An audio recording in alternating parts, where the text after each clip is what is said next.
चलो बेटा कैसे हो बच्चों। देखो ये जो अपनी बैकअप क्लासेज है, रिवीजन क्लासेज है, जिसमें इसमें अपन ने बात भी की थी। एक लेक्चर पहले अपने हुआ ज़रूर था, लेकिन कुछ बच्चों की वजह से वापस अपन रिवाइज कर रहे हैं आज मंडे से कैसे करना क्या करना। ओके, इन बैकअप क्लासेज का, रिवीजन क्लासेज का पर्पस बेटा अपना ये नहीं रहेगा कि क्रैश कोर्स की तरह दो लेक्चर में खाली हेडिंग बता के कि ठीक है अपना काम हो गया। नहीं बच्चों, रिवीजन क्लासेज मतलब रिवीजन क्लासेज, इसमें अपन को कंप्लीट चैप्टर का रिवीजन करना है बच्चों, एक एक कॉन्सेप्ट, ताकि आप समझ सको एक्चुअल में कैसे होता है और हम गलती कहाँ कर सकते हैं। क्लियर, ठीक है। अब नोट्स की अगर अपन बात करें बच्चों, तो हमें पता है एक एक लाइन अगर हम नोट करने लगे तो लास्ट तक 1 या 2 चैप्टर रिवाइज हो पाएंगे।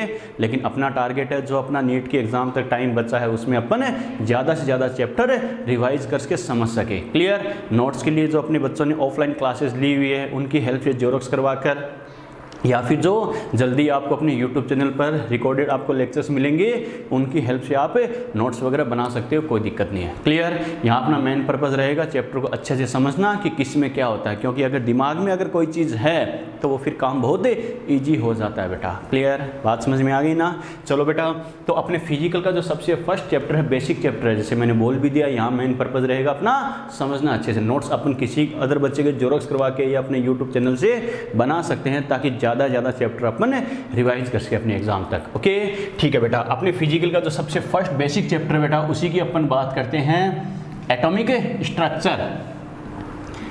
एटॉमिक स्ट्रक्चर हिंदी में बोलते हैं बेटा इसे परमाणु संरचना। परमाणु संरचना, एटॉमिक स्ट्रक्चर, परमाणु संरचना।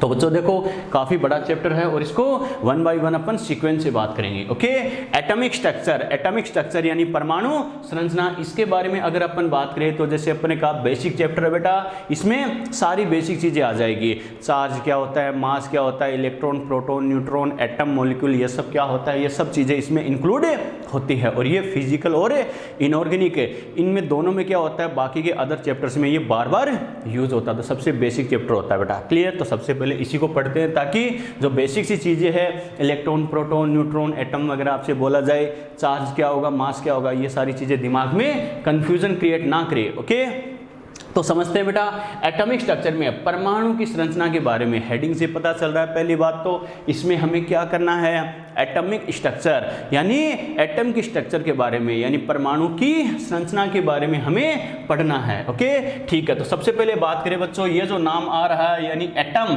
एटम की बात कर रहे हैं, परमाणु की बात कर रहे हैं, ये होता क्या है और कैसे होता है। ओके, एटम की अगर अपन बात करें तो ये नाम आया कहाँ से, तो नॉर्मली क्या होता है हमें पता है, जो भी डिस्कवरी होती है बेटा वो एक छोटे से आइडिया से ही होती है बेटा। दुनिया में जितनी भी डिस्कवरी हुई है वो क्या एक छोटे से आइडिया से हुई है कि ऐसा हो सकता है क्या। वैसे ही साइंटिस्ट क्या कर रहे थे, साइंटिस्ट जब सबस्टांस की स्टडी कर रहे थे तो उनके दिमाग में एक बात आई क्या, कि कोई भी सबस्टांस होता है उसको अगर हम डिवाइड करते जाए, क्या कहा, कोई भी पदार्थ होता है उसको अगर विभाजित करते जाए तो ऐसा है क्या, हम उसे पूरी ज़िंदगी डिवाइड करते जाएंगे, नहीं, एक कंडीशन ऐसी आती है उसके बाद उसे और आगे डिवाइड नहीं कर सकते। ओके, फॉर एग्जांपल जैसे मार्कर की जगह मान लो मैं चौक मानूं बेटा इसे, तो क्या होगा, अगर मान लो ये चौक होती तो मैं इसके 1 से 2 पार्ट कर दूं, फिर 2 से 4 पार्ट कर दूं, 4 से 8 पार्ट कर दूं, तो ऐसे करते करते मैं पूरी ज़िंदगी से डिवाइड करता रहूँगा क्या, नहीं। हमें पता है एक टाइम ऐसा आएगा कि छोटे छोटे क्या होगा, डस्ट पार्टिकल की फॉर्म में, मिट्टी के कणों के रूप में क्या आएगा, स्मॉल पार्टिकल ऐसे आएंगे जिनको और आगे डिवाइड नहीं कर पाएंगे। ओके, साइंटिस्ट के दिमाग में भी यही आया कि कोई भी सबस्टांस होता है, पदार्थ होता है, अगर उसे छोटे छोटे पार्ट में डिवाइड करे तो लास्ट में एक कंडीशन ऐसी आती है, एक फेज, एक अवस्था ऐसी आती है जिसको और आगे डिवाइड नहीं कर पाएंगे। ओके, और वो जो लास्ट कंडीशन ऐसी आती है जिसको और आगे डिवाइड नहीं कर पाए उसको एक स्पेसिफिक नेम, कोई विशिष्ट नेम दे सकते हैं क्या। तो ऐसा करते करते जब इन्होंने ग्रीक लैंग्वेज की स्टडी की तो ग्रीक में एक वर्ड यूज होता था बेटा एटम। एक्चुअल में ये क्या था, 2 वर्ड का मिक्सअप था, जो क्या था, ए प्लस टॉम। क्लियर, ए का मतलब होता है बेटा नॉट और टॉम का मतलब होता है बेटा डिवाइड। क्या कहा, नॉट डिवाइड, यानी डिवाइड नहीं कर सकते। इसका मतलब ग्रीक लैंग्वेज में ये वर्ड था एटम, जिसका मतलब क्या होता था, नॉट डिवाइड, यानी जिसको विभाजित नहीं कर सकते। तो साइंटिस्ट ने क्या किया, कि जो सबस्टांस होता है, पदार्थ होता है, उसकी जो एक लास्ट स्टेज ऐसी आती है जिसको और आगे डिवाइड नहीं कर सकते, उसके लिए इन्होंने क्या किया, एटम वर्ड का यूज किया, जिसे हिंदी में बोला गया परमाणु। बात समझ में आ गई क्या, क्लियर? तो क्या कह सकते हैं, atom is a Greek word which means uncuttable और नॉन डिविजिबल, यानी एटम एक ग्रीक शब्द है जिसका मतलब होता है अविभाज्य। क्लियर? ठीक है। और इसकी डेफिनेशन के बारे में अगर हम बात करें बच्चों, तो सबसे पहले एक साइंटिस्ट थे डाल्टन। ओके, डाल्टन सबसे पहले साइंटिस्ट थे जिन्होंने एटम को डिफाइन किया था, इसकी परिभाषा दी थी बेटा। डाल्टन ने क्या कहा, the smallest particle of substance, the smallest particle of substance which can not be divided again called as atom, यानी क्या कहेंगे, किसी पदार्थ का वह सबसे सूक्ष्म कण है जिससे और आगे विभाजित नहीं किया जा सकता, उसे क्या कहते हैं, परमाणु कहते हैं। हालांकि ये बात आगे जाके रॉन्ग प्रूफ हुई बेटा, क्योंकि हमें पता है टाइम के साथ साथ जैसे जैसे साइंस और टेक्नोलॉजी डेवलप होती है तो हमें पता है और भी कई सारी डिस्कवरी आगे होती जाती है। तो वैसे ही डाल्टन ने जो बताया था कि ये सबस्टांस होता है, पदार्थ होता है, इसकी सबसे स्मॉलेस्ट स्टेट होती है, ये रॉन्ग प्रूफ हुई। आगे जाके पता चला एटम के अंदर भी और भी कई सारे पार्टिकल होते हैं, इलेक्ट्रॉन, प्रोटॉन, न्यूट्रॉन जैसे कई सारे पार्टिकल डिस्कवर किए गए। इसका मतलब एटम से भी छोटे पार्टिकल और होते हैं। क्लियर? लेकिन उस टाइम के अकॉर्डिंग इतना ही पता था कि ये सबसे स्मॉल पार्टिकल है, तो डाल्टन ने क्या कहा, इसे और आगे डिवाइड नहीं कर पाएंगे। बात समझ में आ गई? क्लियर? अब नॉर्मली हम एटम की बात करें बच्चों, तो एक्चुअल में क्या होता है, एटम जो होता है उसको क्या मानते हैं, स्फेरिकल पार्टिकल मानते हैं, गोलाकार यानी सॉलिड स्फीयर, ठोस गोले के रूप में माना जाता है। ठीक है, ये तो जैसे मान लो एटम हो गया। और एटम का जो सेंट्रल पार्ट होता है बेटा, इसे बोला जाता है न्यूक्लियस यानी नाभिक। क्या कहा, न्यूक्लियस यानी नाभिक। ओके, ठीक है। एटम में बच्चों क्या हुआ, 3 मेजर फंडामेंटल पार्टिकल डिस्कवर किए गए, 3 मुख्य मौलिक कणों की खोज की गई, इलेक्ट्रॉन, प्रोटॉन और न्यूट्रॉन। ठीक है, जिसमें जो प्रोटॉन और न्यूट्रॉन होता है, प्रोटॉन और न्यूट्रॉन ये तो क्या होते हैं, न्यूक्लियस के अंदर प्रेजेंट होते हैं। और ये जो इलेक्ट्रॉन होता है, तीसरा पार्टिकल, वो न्यूक्लियस के चारों तरफ रिवॉल्विंग करता है। बच्चा कहेगा सर ये कैसे पता चला, तो एटम के बारे में और भी कई सारे अलग अलग साइंटिस्ट ने अपने मॉडल दिए, उनमें हम 1 बाय 1 बातें करेंगे, किसने क्या बताया। ओके, अभी एटम की बेसिक में क्या कर रहा हूं, आउटलाइन बता रहा हूं, थीम बता रहा हूं कि एटम में क्या होता है, कैसे होता है। क्लियर? तो क्या कहेंगे, 3 पार्टिकल डिस्कवर किए गए, कौन कौन से, इलेक्ट्रॉन, प्रोटॉन और न्यूट्रॉन, जिसमें पता चला प्रोटॉन, न्यूट्रॉन तो क्या होते हैं, न्यूक्लियस के अंदर प्रेजेंट होते हैं। और ये न्यूक्लियस के अंदर प्रेजेंट होते हैं, इस वजह से इनको बोला जाता है बेटा न्यूक्लियॉन्स। क्या कहा, न्यूक्लियॉन्स है, न्यूक्लियस के अंदर पाए जाने वाले। क्लियर? और इलेक्ट्रॉन क्या होते हैं, इसके चारों तरफ रिवॉल्विंग करता है। और ये जो सेंट्रल पार्ट था न्यूक्लियस बेटा, इसकी डिस्कवरी किसने की थी, रदरफोर्ड साइंटिस्ट ने की थी। किसने की थी, रदरफोर्ड। और इनके एक्सपेरिमेंट का नाम क्या था बेटा, अल्फा स्कैटरिंग एक्सपेरिमेंट। क्या था, अल्फा स्कैटरिंग एक्सपेरिमेंट। ठीक है, अल्फा स्कैटरिंग एक्सपेरिमेंट, स्वर्ण पन्नी प्रयोग, गोल्ड फॉइल एक्सपेरिमेंट। ठीक है, या अल्फा प्रकीर्णन प्रयोग, अपन इसे भी डिटेल से पढ़ेंगे रदरफोर्ड मॉडल में। अब ये बात की नॉर्मली दिमाग में है जैसे कि सर ये 3 ही पार्टिकल होते हैं क्या, नहीं, इन 3 पार्टिकल के अलावा और भी कई सारे पार्टिकल के बारे में और आगे पता चला। कैसे बच्चों, 3 पार्टिकल तो जैसे अपन ये बोले हैं, एक तो मैंने क्या बोला है, इलेक्ट्रॉन। ठीक है, इसका सिंबल होता है बेटा ई या ई माइनस। क्लियर? एक होता है बेटा प्रोटॉन, जिसको अपन ने क्या बोला है, पी। एक अपन ने क्या बोला, न्यूट्रॉन, जिसका सिंबल लिखते हैं बेटा एन से। क्लियर? इनके अलावा और भी कई सारे पार्टिकल डिस्कवर किए गए, जैसे न्यूट्रिनो। क्या कहा, न्यूट्रिनो, इसका सिंबल होता है न्यू से। क्लियर? एक होता है बेटा एंटी न्यूट्रिनो, एंटी न्यूट्रिनो, जिसका सिंबल होता है न्यू बार। क्लियर? एक होता है बेटा बीटाट्रॉन, बीटाट्रॉन, जिसका सिंबल होता है बीटा माइनस। एक होता है बेटा पॉजिट्रॉन, जिसका होता है बीटा पॉजिटिव। एक होता है बेटा मेसोन पार्टिकल या मेसोन पार्टिकल, मेसोन पार्टिकल, जिसका सिंबल होता है पाई। एक होता है बेटा क्वार्क पार्टिकल, क्वार्क पार्टिकल, जिसका सिंबल अभी डिसाइड नहीं किया गया बेटा। बात समझ में आई क्या? कहने का मतलब है जैसे जैसे आगे साइंस और टेक्नोलॉजी डेवलप होती गई वैसे वैसे एटम के अंदर ऐसे कई सारे पार्टिकल डिस्कवर किए गए। क्लियर? अब बच्चे के दिमाग में सर जो एटम की स्ट्रक्चर हमने बनाई है उसमें क्या होता है, नॉर्मली क्या सर आपने 3 पार्टिकल को तो रिप्रेजेंट किया है, इलेक्ट्रॉन, प्रोटॉन और न्यूट्रॉन। जब ये भी पार्टिकल एटम के अंदर होते हैं, बाकी के जो पार्टिकल है सर इनको एटम के डायग्राम में क्यों नहीं रिप्रेजेंट किया जाता? इनको इसलिए रिप्रेजेंट नहीं किया जाता बेटा क्यों इलेक्ट्रॉन, प्रोटॉन, न्यूट्रॉन ये 3 पार्टिकल तो क्या होते हैं, एनी टाइम एटम के अंदर प्रेजेंट होते हैं, लेकिन बाकी के पार्टिकल है वो एनी टाइम एटम के अंदर प्रेजेंट नहीं होते। बच्चा कहे तो सर कब प्रेजेंट होते हैं? तो क्या होता है, जब प्रोटॉन न्यूट्रॉन का एक दूसरे में कन्वर्जन होता है, परिवर्तन होता है। मैंने क्या कहा, या तो प्रोटॉन न्यूट्रॉन में कन्वर्ट हो या फिर न्यूट्रॉन प्रोटॉन में कन्वर्ट हो। अब बच्चा कहेगा सर ये कब होगा, यानी प्रोटॉन न्यूट्रॉन एक दूसरे में कन्वर्ट कब होंगे? तो एक्चुअल में क्या होता है बेटा, एक्चुअल में एटम के अंदर, न्यूक्लियस के अंदर जो प्रोटॉन न्यूट्रॉन होते हैं उनका जो नंबर होता है वो ऑलमोस्ट इक्वल सा होता है। मैंने क्या कहा, ऑलमोस्ट इक्वल सा होता है, एग्जैक्ट इक्वल या लगभग आसपास सा। क्लियर? लेकिन जब क्या होता है, प्रोटॉन न्यूट्रॉन के नंबर में, इनकी संख्या में जब अंतर, डिफरेंस बहुत ज़्यादा आ जाता है, तो जिसका नंबर ज़्यादा होता है वो कम वाले में कन्वर्ट होता है। मैंने क्या कहा, जिसका नंबर ज़्यादा होगा प्रोटॉन न्यूट्रॉन में से वो कम नंबर वाले में कन्वर्ट होगा। कैसे? अगर प्रोटॉन का नंबर बहुत ज़्यादा है, न्यूट्रॉन का कम है, तो प्रोटॉन न्यूट्रॉन में कन्वर्ट होता है। अगर न्यूट्रॉन का नंबर बहुत ज़्यादा है, प्रोटॉन का नंबर उसके कंपेरिजन में कम है, तो न्यूट्रॉन प्रोटॉन में कन्वर्ट होता है। क्लियर? तो कहने का मतलब क्या है, प्रोटॉन न्यूट्रॉन एक दूसरे में कन्वर्ट होते हैं, और जब प्रोटॉन न्यूट्रॉन एक दूसरे में कन्वर्ट होते हैं तब क्या होता है, साथ में इन पार्टिकल्स का फॉर्मेशन होता है और हार्मफुल, हानिकारक गामा रेज, गामा विकिरणों का निर्माण भी होता है। इसी को अपन बोलते हैं बेटा रेडियो एक्टिविटी, रेडियो सक्रियता। बात समझ में आ गई? क्लियर? तो हम देखते हैं जैसे यूरेनियम टाइप से कई सारे एलिमेंट ऐसे होते हैं, एटम ऐसे होते हैं जो क्या करते हैं, रेडियो एक्टिविटी शो करते नहीं करते? इसीलिए शो करते हैं बेटा। क्यों? क्योंकि उनमें न्यूट्रॉन का नंबर प्रोटॉन के कंपैरिजन में बहुत ही ज्यादा होता है, तो न्यूट्रॉन प्रोटॉन में कन्वर्ट होता जाता है, साथ में ये पार्टिकल बनते हैं और साथ में गामा रेज, गामा विकिरणों का निर्माण होता है, जो क्या होती है, हानिकारक होती है, हार्मफुल होती है।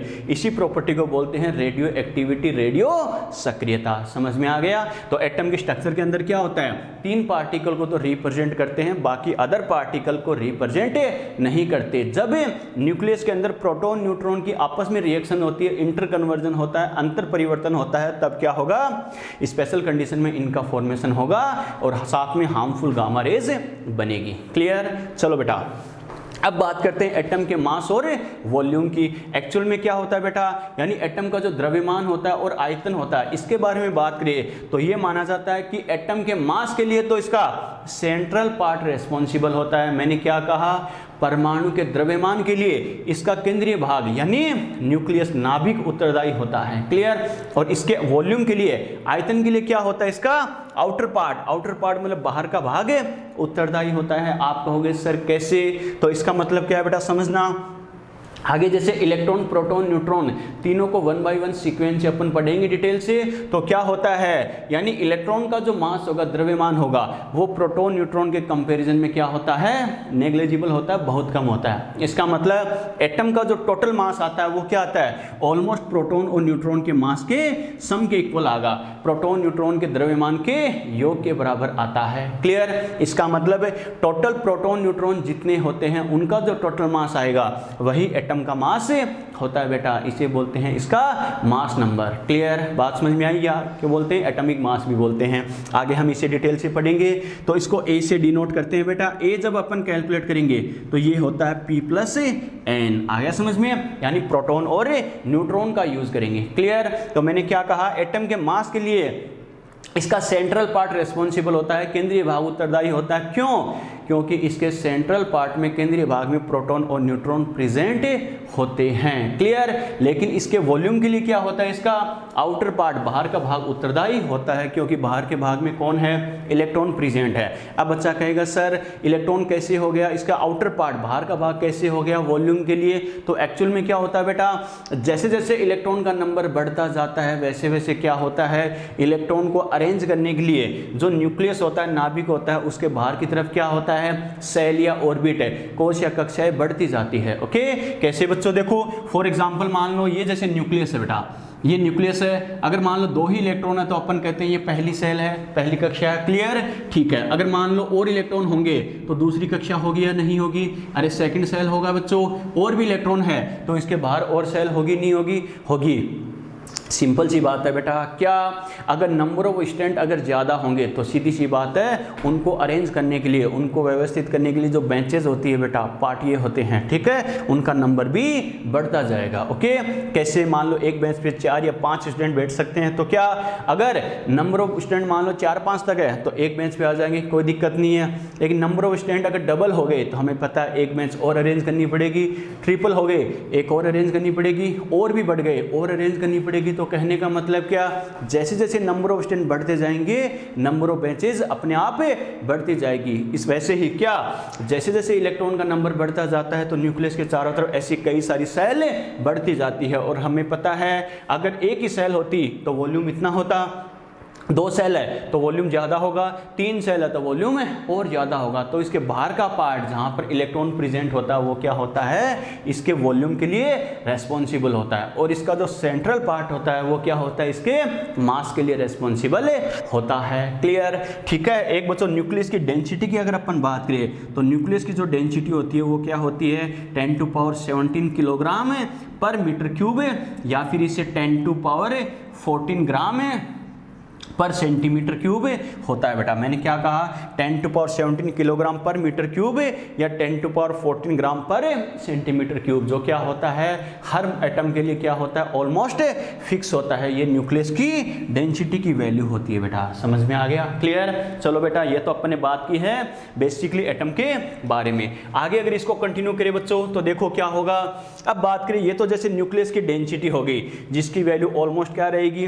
फिक्स रहेगी। लेकिन बात करें न्यूक्लियस की साइज की, मैंने क्या कहा? न्यूक्लियस की साइज की अगर हम बात करें तो बच्चे के दिमाग में आए कि सर अलग अलग जो एटम होते हैं उन सभी में न्यूक्लियस की साइज क्या होगी? सेम होगी क्या?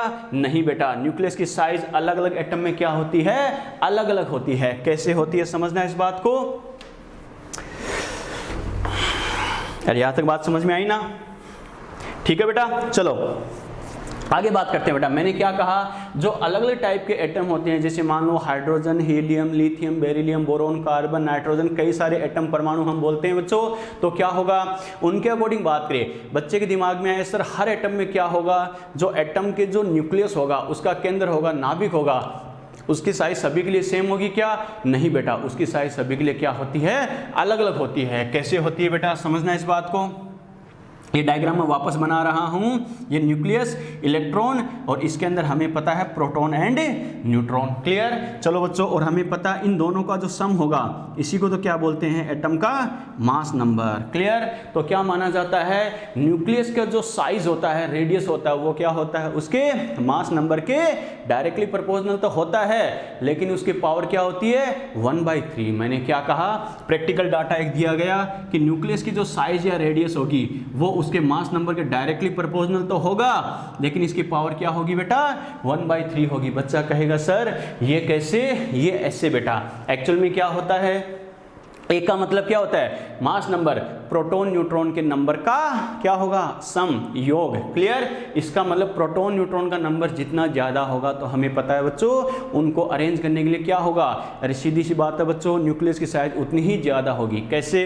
किसी क्लास में मान लो कोई क्लासरूम अपना हॉल है बेटा, उसमें मान लो 100 स्टूडेंट बैठे, 100 स्टूडेंट प्रेजेंट है। अगर नंबर ऑफ स्टूडेंट मान लो 200 हो जाए, 200 हो जाए, तो क्या होगा? उसी क्लासरूम में सही से अरेंज हो पाएंगे क्या? नहीं। नंबर ऑफ स्टूडेंट अगर ज़्यादा है तो सीधी सी बात है क्लासरूम का साइज भी क्या होगा? ज़्यादा होगा बेटा। समझ में आ गया? क्लियर? वही बात है। ए का मतलब क्या होता है? मास नंबर, जो क्या होता है? प्रोटॉन न्यूट्रॉन के नंबर का सम। अगर प्रोटॉन न्यूट्रॉन का नंबर अगर ज़्यादा है तो उनको अरेंज करने के लिए क्या होगा बेटा? जो न्यूक्लियस है उसकी रेडियस या साइज भी ज़्यादा होगी। और प्रैक्टिकली ये वैल्यू कितनी आती है? R प्रोपोर्शनल टू A की पावर 1/3। यानी क्या होगा? जो मास नंबर होगा उसके डायरेक्टली प्रोपोर्शनल, लेकिन पावर कितनी होगी? क्यूब रूट के डायरेक्टली प्रोपोर्शनल, यानी पावर 1/3 के। क्लियर? इस पे हम क्वेश्चन भी करेंगे बेटा। देखो कैसे करना है, क्या करना। फॉर एग्जाम्पल जैसे हमें बोला जाए, मान लो कोई हमें ये दे रखा है, हमें ये दे रखा हाइड्रोजन एंड एल्यूमिनियम, इन दोनों को मैं कंपेयर करूँ। क्या कहा? हाइड्रोजन और एल्यूमिनियम एल्यूमिनियम की अगर अपन बात करें तो आपसे बोला जाए क्या, मान लो इसका जो एटॉमिक मास आपको दे रखा है बेटा, मास नंबर 1 है और इसका दे रखा 27, ये इनकी फिक्स वैल्यू है। ये मैं चल के दे रहा हूँ क्योंकि अभी तक हमने एटॉमिक मास नंबर के बारे में पढ़ा नहीं बेटा, तो आपको आइडिया नहीं होगा शायद कैसे कैलकुलेट करते हैं, आगे अपन 1 बाय 1 डिटेल से पढ़ेंगे। ओके, तो मैंने क्या कहा, हाइड्रोजन और एल्यूमिनियम का मान लो मास नंबर ये है, तो आपसे बोले कि इनका जो न्यूक्लियस है उसकी साइज या रेडियस का रेशियो क्या होगा। तो बच्चों हमें पता है मास नंबर से न्यूक्लियस की साइज या रेडियस को कैसे कंपेयर करते हैं, डायरेक्टली प्रोपोर्शनल टू पावर कितनी 1/3। क्लियर, तो अपन क्या कह सकते हैं बेटा, R hydrogen upon R aluminium. Clear, दो इक्वेशन अगर बनाए तो क्या लिखूंगा, A hydrogen upon A aluminium, यानी हाइड्रोजन का मास नंबर और ये एल्यूमिनियम का मास नंबर, इसकी पावर 1/3 और इसकी पावर भी 1/3। क्लियर, पावर को अगर हम कॉमन ले ले बेटा तो क्या लिखेंगे बच्चों, देखो हाइड्रोजन का मास नंबर कितना है 1, एल्यूमिनियम का कितना है 27 और पावर को कॉमन ले ले 1/3, तो हमें पता है बेटा ये कितना आ जाएगा 1/3, क्योंकि 1 की पावर 1/3 कितना 1, 27 की पावर 1/3 कितना 3 बेटा, तो ये वैल्यू कितनी आ जाएगी 1/3 हो जाएगी। समझ में आया कैसे किया। क्लियर, तो बच्चों देखो एक तो इस कॉन्सेप्ट पर हमें क्वेश्चन पूछता है कैसे करना है क्या करना, बात समझ में आ गई। क्लियर, एक बच्चों क्या पूछेगा, नॉर्मली क्या एक डाटा पूछा जाता है, एक बात तो श्योर है एटम का जो सेंट्रल पार्ट होता है, क्या कहा, एटम का जो सेंट्रल पार्ट होता है उसमें न्यूक्लियस होता है यानी नाभिक होता है। तो एक बात तो श्योर है एटम के अंदर न्यूक्लियस है, परमाणु के अंदर नाभिक है। इसका मतलब ये बताओ साइज या वॉल्यूम की बात करूं, आकार या आयतन की बात करूं, वो एटम का ज़्यादा होगा या न्यूक्लियस का ज़्यादा होगा, एटम का ज़्यादा होगा बेटा। क्यों, क्योंकि एटम के अंदर न्यूक्लियस है ना कि न्यूक्लियस के अंदर एटम। बात समझ में आ रही है ना। तो एटम और न्यूक्लियस जो होते हैं उनके साइज और वॉल्यूम का जो कंपैरिजन होता है, तुलना होती है, उसके कैसे होता है बेटा, ए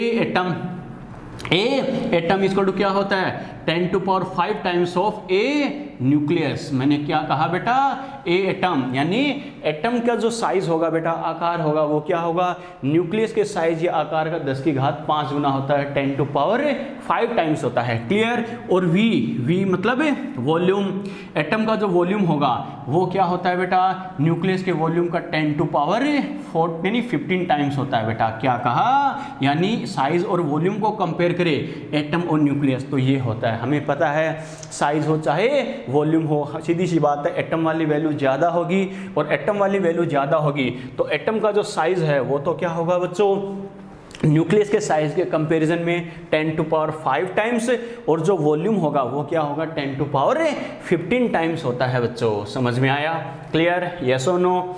एक बच्चों जो इस पे लास्ट क्वेश्चन हमें पूछेगा एटम के बारे में पूछ सकता है, जिसमें हमें न्यूमेरिकल भी बना के देता है। क्या, एक बात तो श्योर है एटम होता है, कोई दिक्कत नहीं है, एटम के सेंटर में केंद्र में होता है नाभिक, तो एक बात तो श्योर है एटम का सारा पार्ट है न्यूक्लियस से कवर नहीं होता, कुछ पार्ट होता है, ठीक है, और ऐसे एक्चुअल में बोला जाता है ये नेग्लिजिबल होता है, बहुत कम होता है। रदरफोर्ड एक्सपेरिमेंट में इस बात को अपन डिटेल से डिस्कस करेंगे कि ये नेग्लिजिबल क्यों बोला गया। अभी इतना ध्यान रखना, एटम का जो टोटल वॉल्यूम होता है उसका न्यूक्लियस के थ्रू कवर किया गया पार्ट क्या होता है, बहुत नेग्लिजिबल होता है, बहुत कम होता है, नगण्य होता है। क्लियर, इस पे भी न्यूमेरिकल बना के देता है कि सर ये कम कितना होगा, क्या होगा, तो समझना बेटा इस बात को।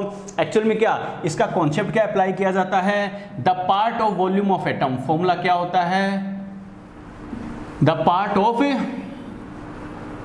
Volume of atom covered by nucleus, covered by nucleus.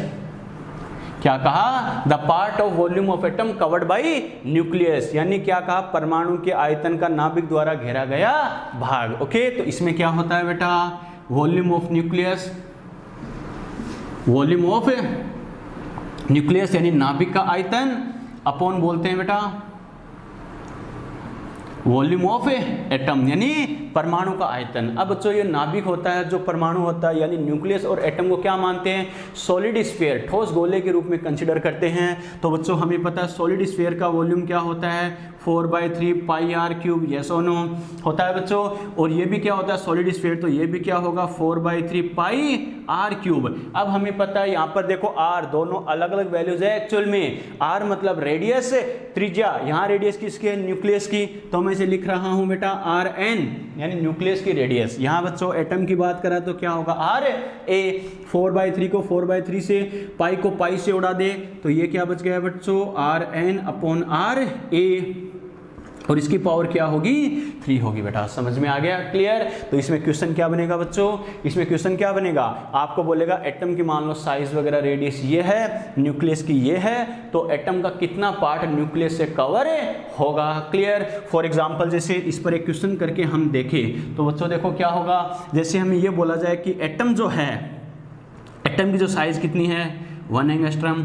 मैंने क्या कहा, एटम की साइज कितनी है बेटा 1 एंगस्ट्रम, क्लियर। और हमें क्या बोला है बच्चों, देखो एटम की साइज तो ये हो गई, और जो न्यूक्लियस बोला है, न्यूक्लियस के लिए आपको डाटा दे रखा है क्या, कि जो न्यूक्लियस है बेटा उसकी जो साइज है वो बोला है 1.25 मल्टीप्लाई बाई 10 टू पावर -13 ए की पावर 1/3 सेंटीमीटर। जहाँ पर जो ए है, ए की वैल्यू कितनी है बेटा, ए की वैल्यू 64 है। मैंने क्या कहा, हमें ये बोला गया कि एटम की जो साइज है वो तो है, एटम का आकार 1 एंगस्ट्रम है, और न्यूक्लियस जो है उसका जो आकार है वो 1.25 multiply by 10 to power -13 multiply by A की पावर 1/3 और सेंटीमीटर, क्लियर। ये हमें डाटा दे रखा है, ए की वैल्यू 64 है, तो एटम का कितना पार्ट न्यूक्लियस से कवर होगा, क्लियर। तो इसके अकॉर्डिंग अपन क्या कह सकते हैं बच्चों, सीधी सी बात है, ये कॉन्सेप्ट अप्लाई करेंगे। अब हमें टाइम पास के लिए ये सब लिखने की जरूरत है क्या, नहीं बच्चों, ये वैल्यू पुट करके अपन सोल्व कर सकते हैं, नहीं कर सकते, कर सकते हैं। तो देखते हैं बेटा अपना आंसर कैसे आएगा। बच्चों देखो ये चीज़ ऐसी कैसी, इसके आगे वैल्यू पुट कर रहा हूं मैं कैसे, न्यूक्लियस की बात करें, न्यूक्लियस की बात करें बेटा, देखो न्यूक्लियस की रेडियस मुझे कितनी दे रखी है 1.25 multiply by 10 to power -13 multiply by A की पावर 1/3 सेंटीमीटर, क्लियर। RA मतलब एटम की रेडियस, ये मुझे कितनी दे रखी है बेटा 1 एंगस्ट्रम, और हमें पता है दोनों की कॉमनली पावर कितनी है 3, तो क्या करेंगे बेटा इसकी पावर कितनी हो जाएगी 3 हो जाएगी, क्लियर।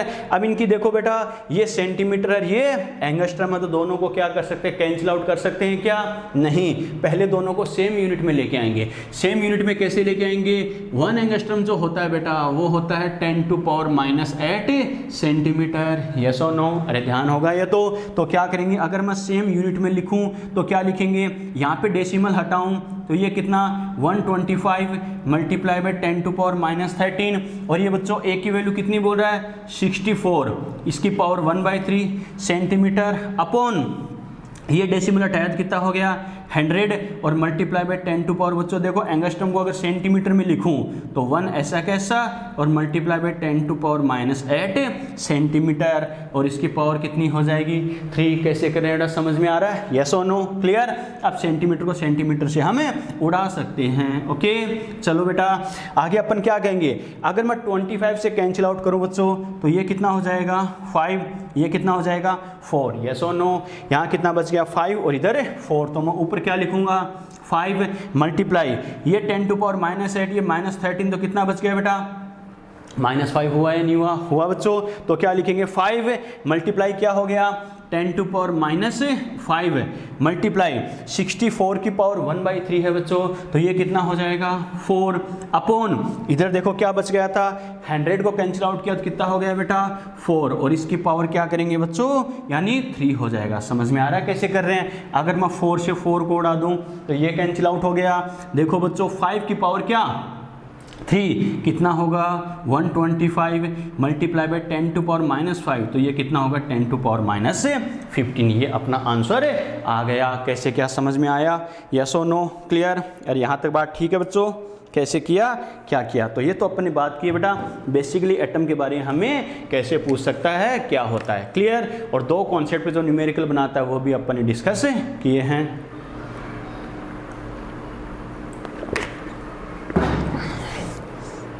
यहाँ तक बात ठीक है बेटा, अरे कोई डाउट यहाँ तक, ये तो अपने बात की बेसिकली एटम के बारे में, क्योंकि हमें पूरे चैप्टर में अगर बेसिकली पढ़ना है बच्चों तो एटम का आइडिया होना चाहिए, एटम क्या होता है कैसे होता है कैसे हमें करना है, क्लियर। चलो बेटा एटम के बाद अब आगे बढ़ते हैं बच्चों, इसके जो फंडामेंटल पार्टिकल्स के बारे में हमें बोला है, इलेक्ट्रॉन प्रोटॉन और न्यूट्रॉन, इन सब की बात करें अगर कैसे होता है क्या होता है, तो बच्चों देखो सीक्वेंस से बात करेंगे, क्या the major fundamental particles of atom या फिर the fundamental the fundamental particles of atom, यानी परमाणु के मौलिक कण, परमाणु के मौलिक कण या परमाणु के मूलभूत कण, यानी एटम के अंदर कौन कौन से पार्टिकल होते हैं और कैसे उनकी स्टडी करनी है। तो सबसे पहले जो पार्टिकल होता है उसकी बात करते हैं अपन, इलेक्ट्रॉन। ठीक है, इलेक्ट्रॉन की बात करें बच्चों, कैसे होता है, क्या होता है, ये इसका सिंबल होता है E- या E से।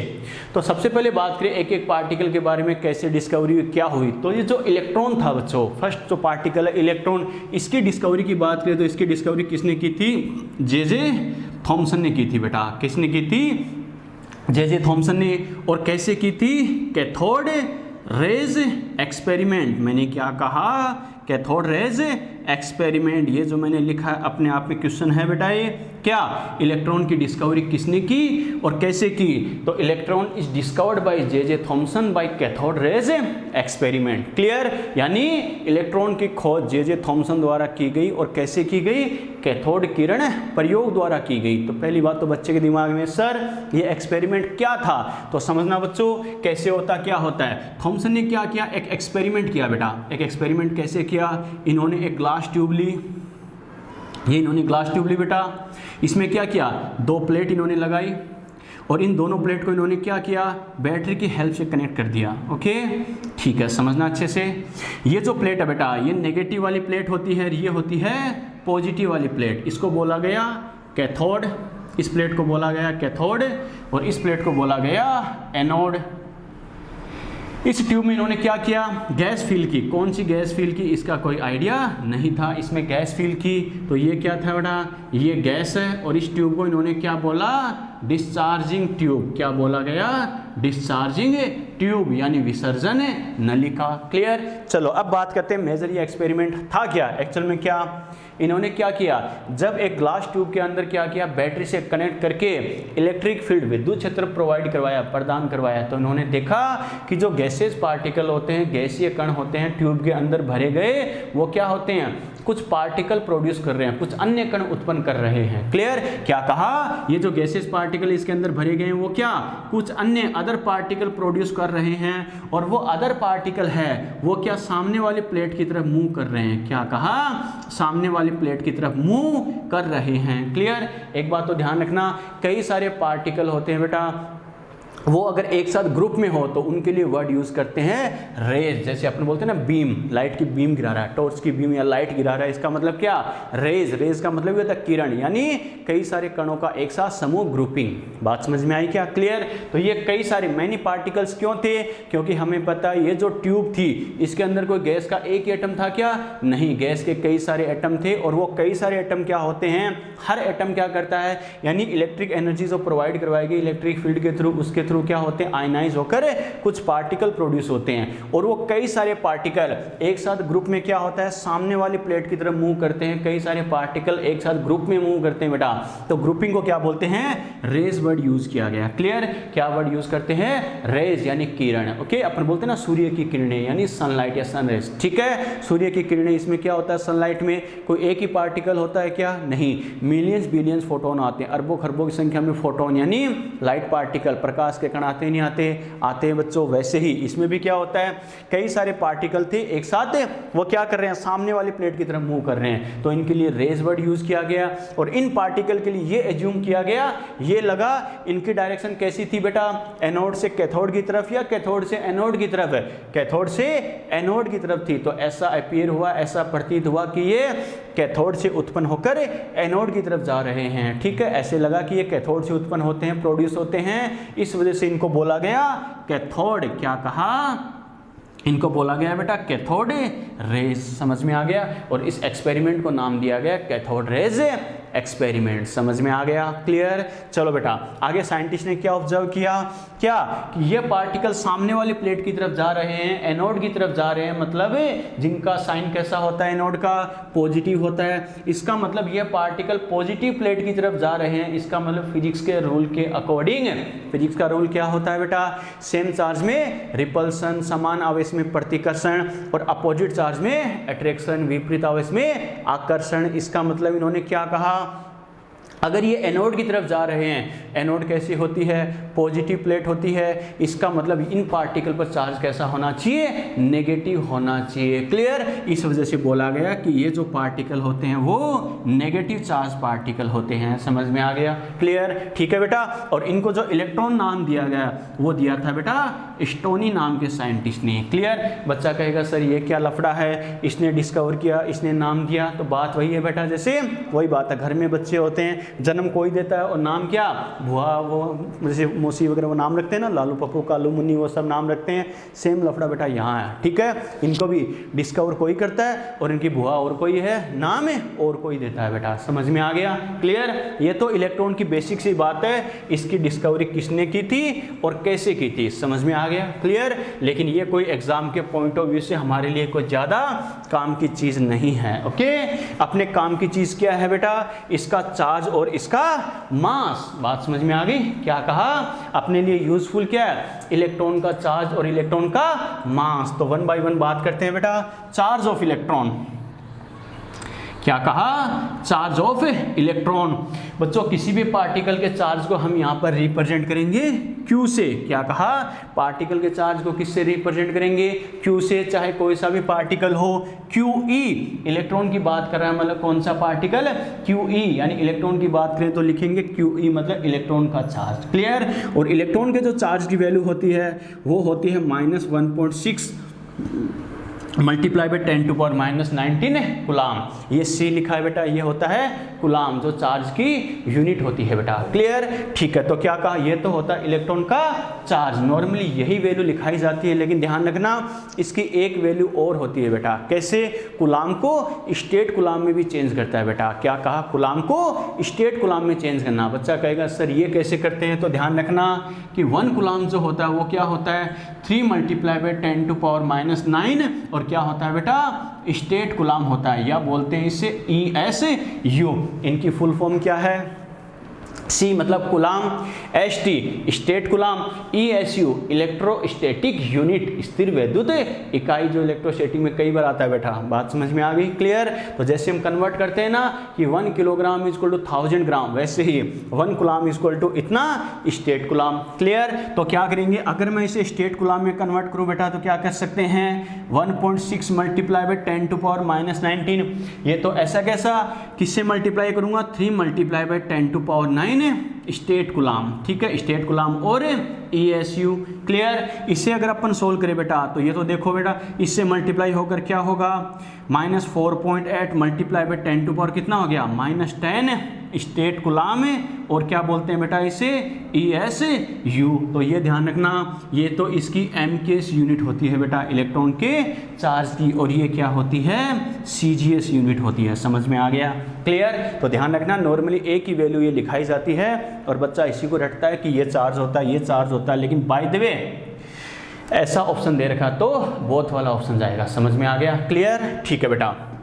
तो ये अपने बात की इसके चार्ज के बारे में, इलेक्ट्रॉन का चार्ज क्या होता है, कैसे होता है। क्लियर, और इसके चार्ज का जो मेजरमेंट किया था बेटा वो साइंटिस्ट थे मिलिकन या मुलिकन। क्या कहा, इलेक्ट्रॉन के चार्ज का मेजरमेंट, मापन किसने किया था, जो मिलिकन साइंटिस्ट थे उन्होंने ऑयल ड्रॉप एक्सपेरिमेंट के थ्रू किया था, यानी तेल बूंद प्रयोग द्वारा किया था। कई बार पीछे के कई सालों में कई बार क्वेश्चन आ चुका बेटा, ये oil drop experiment famous experiment है। तो इलेक्ट्रॉन के चार्ज का जो मेजरमेंट होता है वो थॉमसन ने ऑयल ड्रॉप एक्सपेरिमेंट के थ्रू, मुलिकन ने किया था ऑयल ड्रॉप एक्सपेरिमेंट के थ्रू, तेल बूंद प्रयोग के द्वारा। क्लियर, चलो अब बात करते हैं इसके मास के बारे में। तो क्या कहेंगे बेटा, मास ऑफ इलेक्ट्रॉन, इलेक्ट्रॉन के मास की बात करें, इसके द्रव्यमान की बात करें बच्चों, तो देखो मास को हम रिप्रेजेंट करेंगे M से, M फॉर मास। इलेक्ट्रॉन की बात करें बच्चों तो क्या कहेंगे, इलेक्ट्रॉन का मास यानी इलेक्ट्रॉन का द्रव्यमान। ओके, चलो इलेक्ट्रॉन के मास या द्रव्यमान की अगर अपन बात करें तो ये वैल्यू कितनी आती है, 9.1 मल्टीप्लाई बाई 10⁻31 किलोग्राम। बच्चा कहेगा सर -31 किलोग्राम इतना कम कैसे?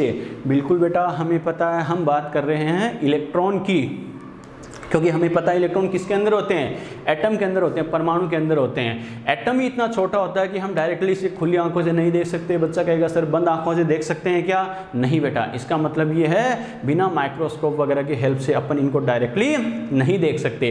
तो जो एटम ही बच्चों क्या है, इतनी कम साइज का है, तो उसके अंदर पाए जाने वाला इलेक्ट्रॉन तो और भी कम साइज का होगा। अगर इसकी साइज कम है तो सीधी सी बात है मास भी कम होगा, तो इनका मास बहुत कम होता है। क्लियर? ठीक है। अब हमें पता है बच्चों, नॉर्मली हम यूनिट कन्वर्जन देखते हैं क्या, कि 1 किलोग्राम जो होता है वो क्या होता है, अरे 1000 ग्राम होता है नहीं होता, होता है बच्चों। तो ये ध्यान रखना, अगर इसे कन्वर्ट करें तो 9.1 मल्टीप्लाई बाय 10⁻31, ये तो किलोग्राम में है। अगर ग्राम में कन्वर्ट करूं तो क्या करूंगा बेटा, 1000 से मल्टीप्लाई कर दूंगा, तो ये कितना आ जाएगा, 9.1 मल्टीप्लाई बाय 10⁻28 क्या आ गया, ग्राम में। बात समझ में आ गई? क्लियर? एक यूनिट हम इसकी और लिखेंगे बेटा, AMU, क्या कहा, एटॉमिक मास यूनिट, परमाणु द्रव्यमान इकाई। कई बार इसमें और पूछ लेता है, बच्चा कहेगा सर ये क्या है।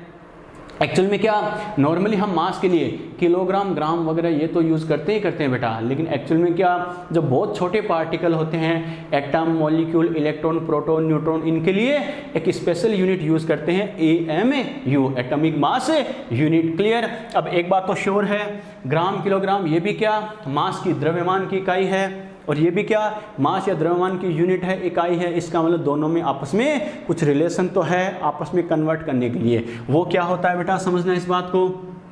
एक्चुअल में क्या, 1 AMU जो होता है, 1 AMU होता है बेटा 1/Na ग्राम। मैंने क्या कहा, 1 AMU इक्वल टू क्या, 1/Na ग्राम। बच्चा कहेगा सर यहाँ पर ये क्या है, तो Na जो होता है बेटा, Na क्या होता है, अवोगाड्रो नंबर होता है। क्या कहा, अवोगाड्रो नंबर, अवोगाड्रो संख्या होती है बेटा। ओके, और जिसकी वैल्यू कितनी होती है, 6.023 मल्टीप्लाई बाय 10⁻23। ये इंपॉर्टेंट नंबर है। बच्चा कहेगा सर ये नंबर कैसे आया, ये अपन मोल कॉन्सेप्ट में डिटेल से डिस्कस करेंगे बेटा। ओके, तो क्या कहा, 1 AMU इक्वल टू क्या होता है, 1/Na ग्राम। इसका मतलब क्या है, अगर कोई वैल्यू AMU में है, उसको मुझे ग्राम में कन्वर्ट करना है, तो मैं क्या करूंगा, Na से डिवाइड कर दूंगा, अवोगाड्रो नंबर से डिवाइड कर दूंगा बेटा। इसका मतलब इतनी संख्या से भाग दूंगा। क्लियर? या इसका उल्टा बोल दे, अगर मैं ये लिखूं 1 ग्राम, तो 1 ग्राम क्या हो जाएगा, 1 ग्राम Na को इससे मल्टीप्लाई कर दूं तो क्या हो जाएगा, NaAMU। समझ में आया कैसे किया? क्लियर? यस और नो? तो ये होता है बेटा AMU को ग्राम में या ग्राम को AMU में कन्वर्ट करने का तरीका।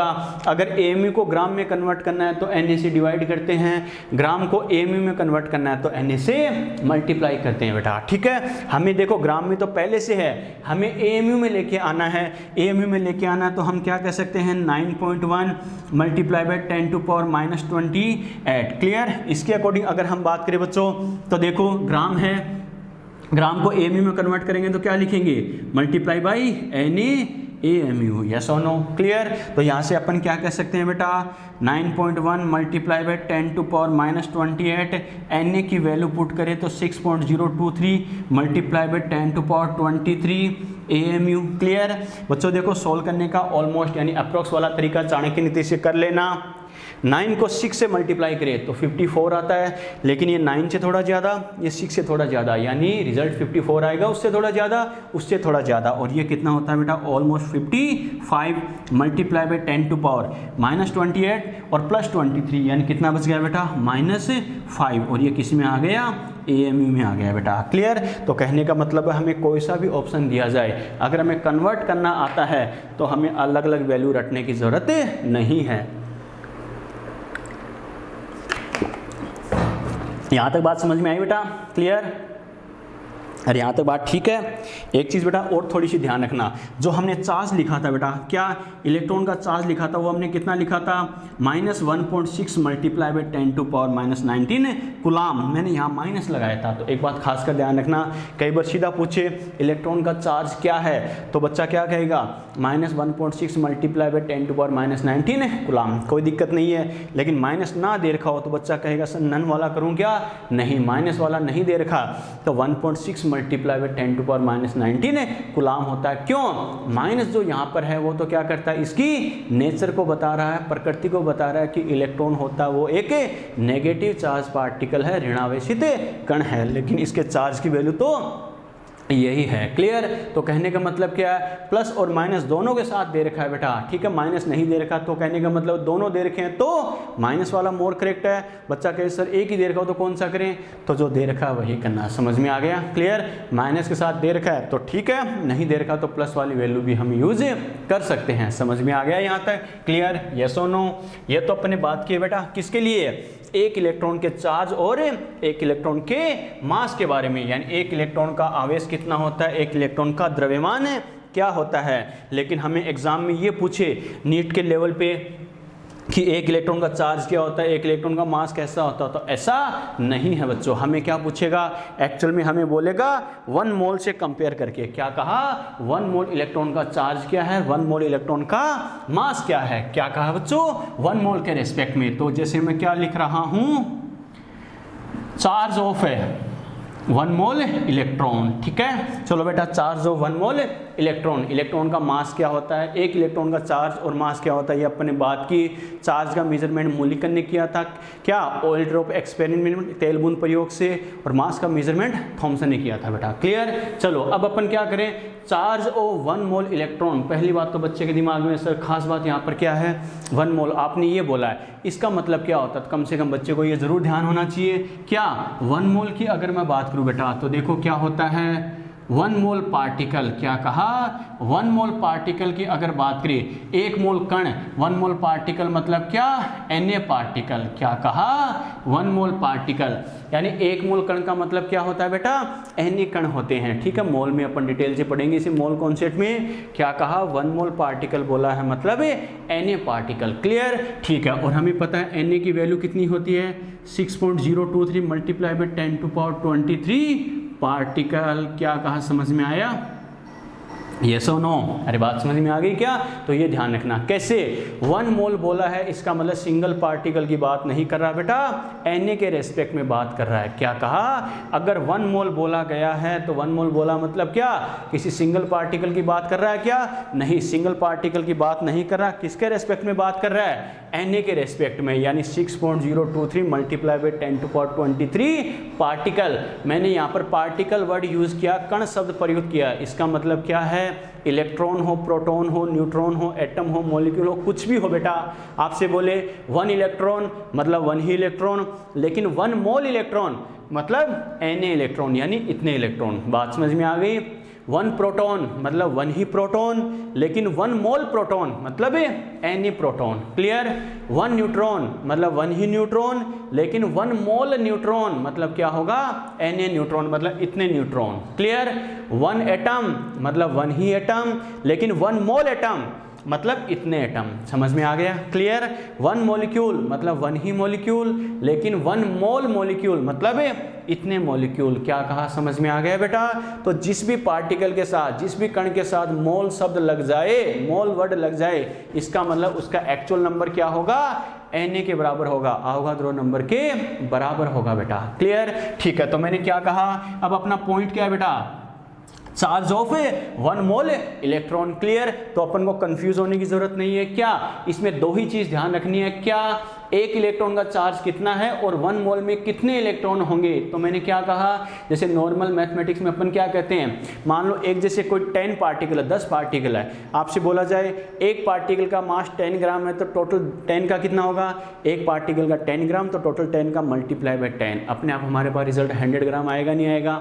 आएगा बच्चों। सभी का मास सेम है, तो एक का इतना, तो टोटल नंबर इतना है, तो मल्टीप्लाई बाय टोटल नंबर। करते नहीं करते? वही बात है बेटा। क्या, मैंने क्या कहा, चार्ज ऑफ 1 मोल इलेक्ट्रॉन, तो एक इलेक्ट्रॉन का चार्ज कितना होता है बच्चों, 1.6 मल्टीप्लाई बाय 10⁻⁻19 कूलाम। ये तो क्या होता है, 1 का होता है बच्चों, 1 इलेक्ट्रॉन का। लेकिन मुझे 1 इलेक्ट्रॉन का चाहिए क्या, नहीं, मुझे कितने का चाहिए, 1 मोल का चाहिए। 1 मोल मतलब कितने इलेक्ट्रॉन की बात कर रहा है, Na की। तो 1 इलेक्ट्रॉन का इतना, तो 1 मोल इलेक्ट्रॉन का कितना हो जाएगा, मल्टीप्लाई बाई Na कूलाम। समझ में आ गया? क्लियर? ठीक है। इसकी अगर हम वैल्यू पुट करें बेटा, तो 1.6 मल्टीप्लाई बाई 10⁻⁻19, Na कितना, 6.023 मल्टीप्लाई बाई 10⁻23 कूलाम। क्लियर? ठीक है। इसे अगर हम सोल्व करें बेटा, अपनी चाणक्य नीति से कर सकते हैं। कैसे बच्चों, देखो 1.6 और ये 6, 1.6 को 6 से करें तो कितना आता है 9.6 आता नहीं आता, लेकिन ये हमें पता 6 से थोड़ा ज़्यादा है तो अपना एग्जैक्ट डाटा क्या 9.6 से थोड़ा ज़्यादा आता तो 9.65 clear multiply by 10 to power -19 plus 23 -19 plus 23 and 10 to power 4 होगा या नहीं होगा? होगा बेटा। इसे अगर हम सोल्व करें तो देखो 2 डेसिमल बच्चों देखो डेसिमल चला गया 10 टू पावर 2 बच गई 10 टू पावर 2 तो 965 आगे 10 टू पावर 2 लगा दो यानी 20 कुलाम।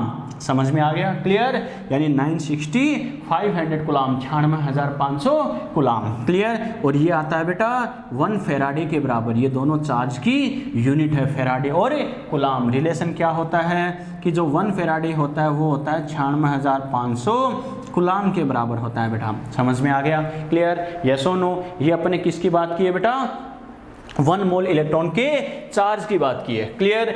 अब मैंने क्या कहा, अब हमें क्या पूछ सकता है 1 मोल इलेक्ट्रॉन का मास भी पूछ सकता है। नेक्स्ट कंडीशन में क्या लिख रहा हूं मास ऑफ, क्या कहा mass of 1 mole electron clear. तो कंफ्यूज होने की जरूरत नहीं, हमें 2 चीज ध्यान होनी चाहिए क्या कि सबसे पहले 1 इलेक्ट्रॉन का मास क्या है। ओके तो 1 इलेक्ट्रॉन का मास हमें पता है बच्चों क्या 9.1 multiply by 10 to power -28 gram. Yes और नो? लेकिन मुझे 1 इलेक्ट्रॉन का पूछा है क्या? नहीं 1 मोल का मतलब क्या Na इलेक्ट्रॉन।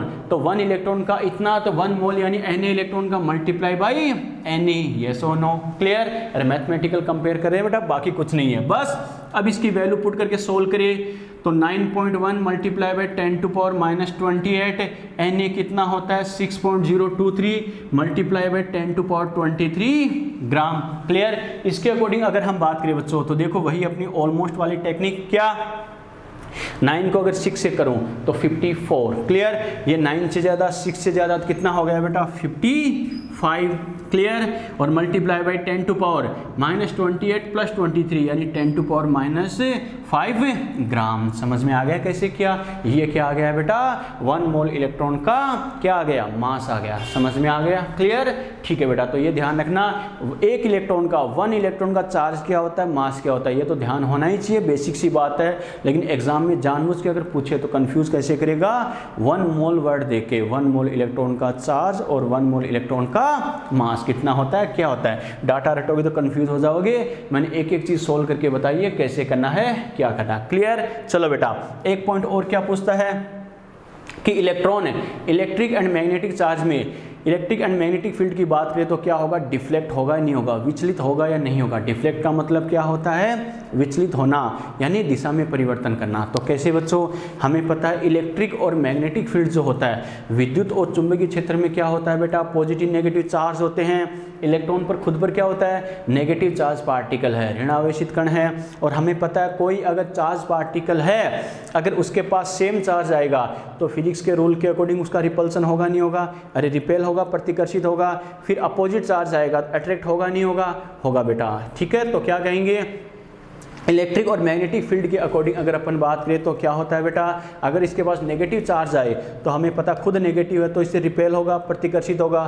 फिर पॉजिटिव चार्ज आए तो अट्रैक्ट होगा, तो कभी अट्रैक्ट कभी रिपेल कभी अट्रैक्ट कभी रिपेल, बार बार क्या होगा अपने डायरेक्शन को चेंज करेगा नहीं करेगा। इसी को बोलते हैं डिफ्लेक्ट होना, विचलित होना, विक्षेपित होना। तो क्या कहेंगे इलेक्ट्रॉन क्या होता है इलेक्ट्रिक और मैग्नेटिक चार्ज से डिफ्लेक्ट होता है। क्यों? इलेक्ट्रॉन क्या है एक नेगेटिव चार्ज पार्टिकल है। ओके यानी क्या कहेंगे इलेक्ट्रॉन क्या होता है विद्युत व चुंबकीय क्षेत्र में विक्षेपित होता है। क्यों?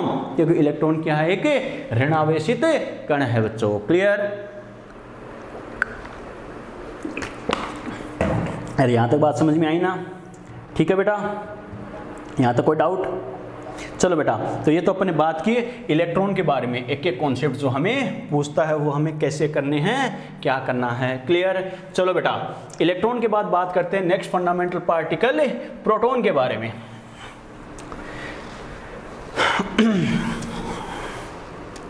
चलो प्रोटॉन की अगर अपन बात करें सेकंड फंडामेंटल पार्टिकल अपना कौन सा है बेटा प्रोटॉन। प्रोटॉन की बात करें जिसका सिंबल होता है P। क्लियर। चलो बेटा, इसकी डिस्कवरी कैसे हुई, क्या आइडिया कहाँ से है बच्चों, देखो समझना है इस बात को। प्रोटॉन की जो डिस्कवरी की बात करें बेटा, तो साइंटिस्ट थे गोल्डस्टीन। क्या कहा, इसकी डिस्कवरी किसने की, गोल्डस्टीन ने की। और कैसे की, एनोड रेज प्रयोग, एक्सपेरिमेंट, ठीक है, एनोड रेज, या फिर इसको एक और बोला जाता है बेटा क्या, कैनाल रेज एक्सपेरिमेंट। क्या कहा, एनोड रेज और कैनाल रेज एक्सपेरिमेंट। ओके, क्या होता है बच्चों, कैसे होता है समझना। एक्चुअल में क्या, एनोड रेज और कैनाल रेज एक्सपेरिमेंट से, तो पहली बात तो क्या, proton is discovered by Goldstein by anode rays और कैनाल रेज एक्सपेरिमेंट। ओके, कैसे था बच्चों ये एक्सपेरिमेंट, इन्होंने क्या किया, एक ग्लास की ट्यूब ली, कोई दिक्कत नहीं है, ग्लास की ट्यूब ले ली। फिर इन्होंने क्या किया, वही 2 प्लेट इसमें यूज़ की, एक नेगेटिव और दूसरी पॉजिटिव। दोनों को क्या किया, बैटरी की हेल्प से कनेक्ट किया बच्चों, ये कनेक्ट कर दिया। ये जो प्लेट है इसे कैथोड बोला गया, और ये जो प्लेट है इसे बोला गया एनोड। क्लियर, ठीक है। इसमें क्या किया इन्होंने, वही गैसेस पार्टिकल फिल किए, ये जैसे इसमें गैस हो गई, और इसको बोला गया वही डिस्चार्जिंग ट्यूब। क्लियर, ठीक है, डिस्चार्जिंग ट्यूब यानी विसर्जन नलिका। बच्चे के दिमाग में सर ये कुछ देखा दिखाया सुना सुनाया लग रहा है, बिल्कुल बेटा बात वही है। क्या, ये जो जे थॉमसन वाला एक्सपेरिमेंट था उसी को आगे एक्सटेंड करके इन्होंने क्या किया, प्रोटॉन को डिस्कवर किया। ओके, कैसे किया, जे थॉमसन ने तो क्या कहा था कि जब एक ट्यूब के अंदर गैस फील करके इलेक्ट्रिक चार्ज प्रोड्यूस किया जाता है तो क्या होता है, गैसेज एटम आयनाइज होकर कुछ नेगेटिव चार्ज पार्टिकल प्रोड्यूस करते हैं जिनको इलेक्ट्रॉन बोला गया था। क्लियर, क्या कहा, यानी गैसेस पार्टिकल ने क्या किया, कुछ नेगेटिव चार्ज पार्टिकल प्रोड्यूस किए जिनको अपन ने क्या बोला था, इलेक्ट्रॉन। क्लियर, अब क्या किया गोल्डस्टीन ने, उसके आगे का दिमाग लगाया, क्या कि जैसे थॉमसन ने बोला है कि गैसेस पार्टिकल, गैस के कण आयनाइज होकर, आयनित होकर कुछ नेगेटिव चार्ज पार्टिकल, ऋण आवेशित कण इलेक्ट्रॉन प्रोड्यूस करते हैं, उत्पन्न करते हैं, तो इसका मतलब है अगर gases atom negative charge produce करेंगे तो हमें पता है फिजिक्स के रूल के अकॉर्डिंग खुद पर क्या आएगा, पॉजिटिव चार्ज आएगा। यस और नो, यस और नो। क्लियर, इसका मतलब क्या कहा, गैसेज एटम अगर नेगेटिव चार्ज प्रोड्यूस करते हैं तो बदले में खुद पर क्या आएगा, पॉजिटिव चार्ज आएगा। क्लियर, इसका मतलब इन्होंने क्या कहा कि जैसे जैसे गैसेज एटम, गैस के परमाणु आयनाइज होते हैं, आयनित होते हैं, नेगेटिव चार्ज पार्टिकल बनाते हैं, तो साथ में खुद पर क्या आएगा, पॉजिटिव चार्ज आएगा। क्लियर, और ये पॉजिटिव चार्ज हमें पता है इसके अंदर कई सारे गैस के एटम है, तो बनने वाले पॉजिटिव चार्ज जो है वो भी कई सारे होंगे, और कई सारे पॉजिटिव चार्ज एक साथ मिलकर सामने वाली प्लेट कैसी है, नेगेटिव है, यानी अपोजिट चार्ज प्लेट की तरफ क्या होंगे, अट्रैक्ट होंगे, मूव करेंगे बेटा। क्लियर, और कई सारे पार्टिकल का ग्रुप है तो इसके लिए क्या वर्ड यूज करते हैं, रेज। और ऐसे लगता है ये रेज क्या हो रही है, एनोड से कैथोड की तरफ जा रही है, तो इसका मतलब ऐसे लगता है जैसे एनोड से प्रोड्यूस हो रही है, इस वजह से इनको क्या बोला गया बेटा, एनोड रेज। क्या कहा, एनोड रेज। एक वर्ड हमने और बोला क्या, कैनाल रेज। कैनाल का मतलब क्या होता है बेटा, जैसे अपन बायो में पढ़ते हैं ना, कैनाल ग्रीक वर्ड है, बायो में पढ़ते हैं ना, पोरीफेरा, जैसे मान लो अपना फाइलम वगैरह अपन पढ़ते हैं, उसमें क्या होता है, कैनाल का मतलब क्या होता है, ट्यूब या नली। ओके, ये हैवी पार्टिकल होते हैं, इलेक्ट्रॉन वाले तो इजीली शो नहीं होते, लेकिन ये आयंस है बेटा, आयंस है, ठीक है, एटम के पॉजिटिव चार्ज फॉर्म में तो इजीली ऑब्जर्व हो सकते हैं। तो और ऐसे लगता है कि कई सारे आयंस, पॉजिटिव चार्ज आयन एक साथ ट्यूब की फॉर्म में क्या सामने की तरफ मूव कर रहे हैं, इस वजह से इनको बोला गया कैनाल रेज। तो ये वर्ड यूज किया गया बेटा इनके लिए, कैनाल रेज। समझ में आ गया, क्लियर। तो मैं क्या कह सकता हूं, proton, proton is discovered by Goldstein by anode rays और कैनाल रेज एक्सपेरिमेंट। समझ में आ गया, क्लियर। यानी जो थॉमसन वाला एक्सपेरिमेंट था उसी को आगे एक्सटेंड करके इन्होंने क्या किया बच्चों, थोड़ा सा दिमाग काम में लेके प्रोटॉन को डिस्कवर किया था। समझ में आ गया, क्लियर। और वही बात है बेटा, इसके फादर मदर की बात करें, पेरेंट्स की बात करें, जैसे गोल्डस्टीन है और इसकी बुआ कौन थी बच्चों, रदरफोर्ड। बुआ का मतलब क्या है, ये जो अपन वर्ड यूज करते हैं प्रोटॉन, ये किसने दिया था, रदरफोर्ड ने दिया था। क्लियर, यहाँ तक बात ठीक है। अब बात करते हैं वही इसके चार्ज और इसके मास के बारे में। तो क्या कहेंगे बच्चों, charge of proton, charge of proton, proton के चार्ज की बात करें तो हमें पता है बच्चों, चार्ज को हम किससे रिप्रेजेंट करते हैं रे, क्यू से। प्रोटॉन की बात करें मतलब किसका चार्ज, प्रोटॉन का चार्ज। क्लियर। और ये जो चार्ज होता है बेटा, इसकी जो वैल्यू होती है वो कितनी होती है, +1.6 × 10⁻⁻19 कूलाम। क्लियर, ये इसके चार्ज की वैल्यू है। बच्चे के दिमाग में सर ये वैल्यू कहीं देखी हुई लग रही है, बिल्कुल बेटा देखी हुई है। कहाँ पर है? इलेक्ट्रॉन के चार्ज की वैल्यू, अरे यही तो होती है, बस डिफरेंस क्या है, वहाँ नेगेटिव होता है, इस पर क्या होता है, पॉजिटिव होता है। क्लियर? क्यों? क्योंकि ये जो प्रोटॉन है, कैटायन है, पॉजिटिव चार्ज है। अरे सीधी सी बात है, इनका फॉर्मेशन ही कैसे हुआ था, जब इलेक्ट्रॉन का फॉर्मेशन हुआ नेगेटिव चार्ज, इसका मतलब इलेक्ट्रॉन बने उसकी वजह से पॉजिटिव चार्ज आया है, तो जो इलेक्ट्रॉन पर चार्ज होगा वही चार्ज इन पर होगा, बस वहाँ साइन नेगेटिव था तो यहाँ पर साइन पॉजिटिव है। क्लियर? तो एक स्टेटमेंट कई बार ट्रू और फॉल्स में पूछ भी लिया जाता है, the charge of proton is equal to charge of electron in magnitude but opposite in sign, यानी क्या, प्रोटॉन का आवेश परिमाण में इलेक्ट्रॉन के आवेश के बराबर होता है, लेकिन चिन्ह विपरीत होता है। बिल्कुल होता है बेटा, वहाँ माइनस और यहाँ पर प्लस, लेकिन वैल्यू इक्वल होती नहीं होती, होती है बच्चों। क्लियर? ठीक है। और वही बात करें हम क्या, इसके मास के बारे में, तो क्या कहेंगे, मास ऑफ प्रोटॉन। मास की अगर अपन बात करें तो हमें पता मास को डिनोट करते हैं हम m से, तो mp। प्रोटॉन के मास की बात करें बेटा तो ये आता है 1.67 मल्टीप्लाई बाय 10⁻27 किलोग्राम। क्लियर? अगर इसे ग्राम में कन्वर्ट करें तो क्या लिखेंगे, 1.67 मल्टीप्लाई बाय 10⁻27 तो किलोग्राम है। ग्राम में कन्वर्ट करें तो हमें पता है बच्चों 1000 से मल्टीप्लाई करेंगे, नहीं करेंगे, 1 किलोग्राम इज इक्वल टू 1000 ग्राम। तो इसको अपन क्या लिख सकते हैं, 1.67 मल्टीप्लाई बाय 10⁻24 ग्राम। यस और नो? क्लियर? और यही बात आ गई, ये तो सिर्फ ग्राम में आया है। अगर हमें एमयू में कन्वर्ट करना है बच्चों, तो एमयू में कैसे लिख सकते हैं, 1 MU equal to 1/Na gram. MU को ग्राम में कन्वर्ट करें तो Na से डिवाइड, और 1 ग्राम इक्वल टू Na। अगर ग्राम को एमयू में लिखना है तो Na से मल्टीप्लाई करते हैं, याद है ना? तो क्या लिख सकते हैं बेटा, 1.67 मल्टीप्लाई बाय 10⁻24 मल्टीप्लाई क्या होगा, Na AMU। यस और नो? इसकी वैल्यू पुट कर सकते हैं, नहीं कर सकते? कर सकते हैं बच्चों। तो ये कितना हो जाएगा, 1.67 मल्टीप्लाई बाय 10⁻24। और अगर बात करें Na की, अगर अपन बात करें तो Na के लिए अपन क्या कह सकते हैं, ये वैल्यू कितनी होगी, 6.023 मल्टीप्लाई बाय 10⁻23 AMU। क्लियर? ठीक है। इसे अगर अपन सोल्व करें तो एग्जिट करके टाइम पास करने की जरूरत नहीं है। कैसे? अगर 1.67 की जगह 1.6 होता, 1.6 को बच्चों 6 से करते कितना आता, 9.6 आता, नहीं आता? लेकिन ये 1.6 से थोड़ा ज़्यादा है, ये 6 से थोड़ा ज़्यादा है, इसका मतलब अपना रिजल्ट 9.6 से थोड़ा ज़्यादा होगा, नहीं होगा? होगा। ये ऑलमोस्ट कितना, 10 मल्टीप्लाई बाय 10⁻24 प्लस 23, यानी -1 बच गया बच्चों। क्लियर? यस और नो? ठीक है बेटा। और यहाँ से कितना हो जाएगा, ऑलमोस्ट 1 AMU आता है बच्चों। ये क्या आता है, 1 प्रोटॉन का मास आता है बेटा। समझ में आ गया? क्लियर? लेकिन मैंने क्या कहा, ये तो अपना डाटा क्या आ गया, 1 प्रोटॉन का चार्ज और 1 प्रोटॉन का मास आ गया। लेकिन हमें एग्जाम के पॉइंट ऑफ व्यू से 1 के रेस्पेक्ट में पूछेगा क्या, नहीं, हमें क्या पूछेगा बच्चों, 1 मोल के रेस्पेक्ट में पूछेगा। तो अपन क्या कह सकते हैं बच्चों, यानी क्या, चार्ज ऑफ, क्या कहेंगे, चार्ज ऑफ 1 मोल प्रोटॉन।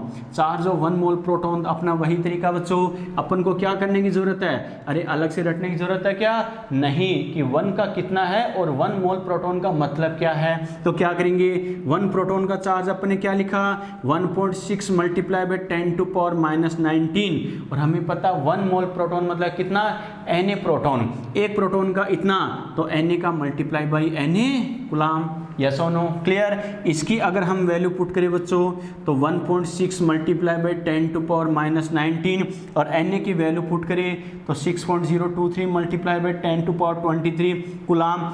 और इसको सोल्व करके अपने देखा था, सीधी सी बात है, जो इलेक्ट्रॉन वाली वैल्यू आई थी वही तो वैल्यू आ जाएगी, बस वहाँ नेगेटिव था, यहाँ क्या आ जाएगा, पॉजिटिव। तो इसको क्या लिखेंगे, ये अपने पास कितना आया था, 96500 कूलाम, या फिर क्या लिखेंगे बेटा, 1 फैराडे। समझ में आया कैसे किया, यस और नो?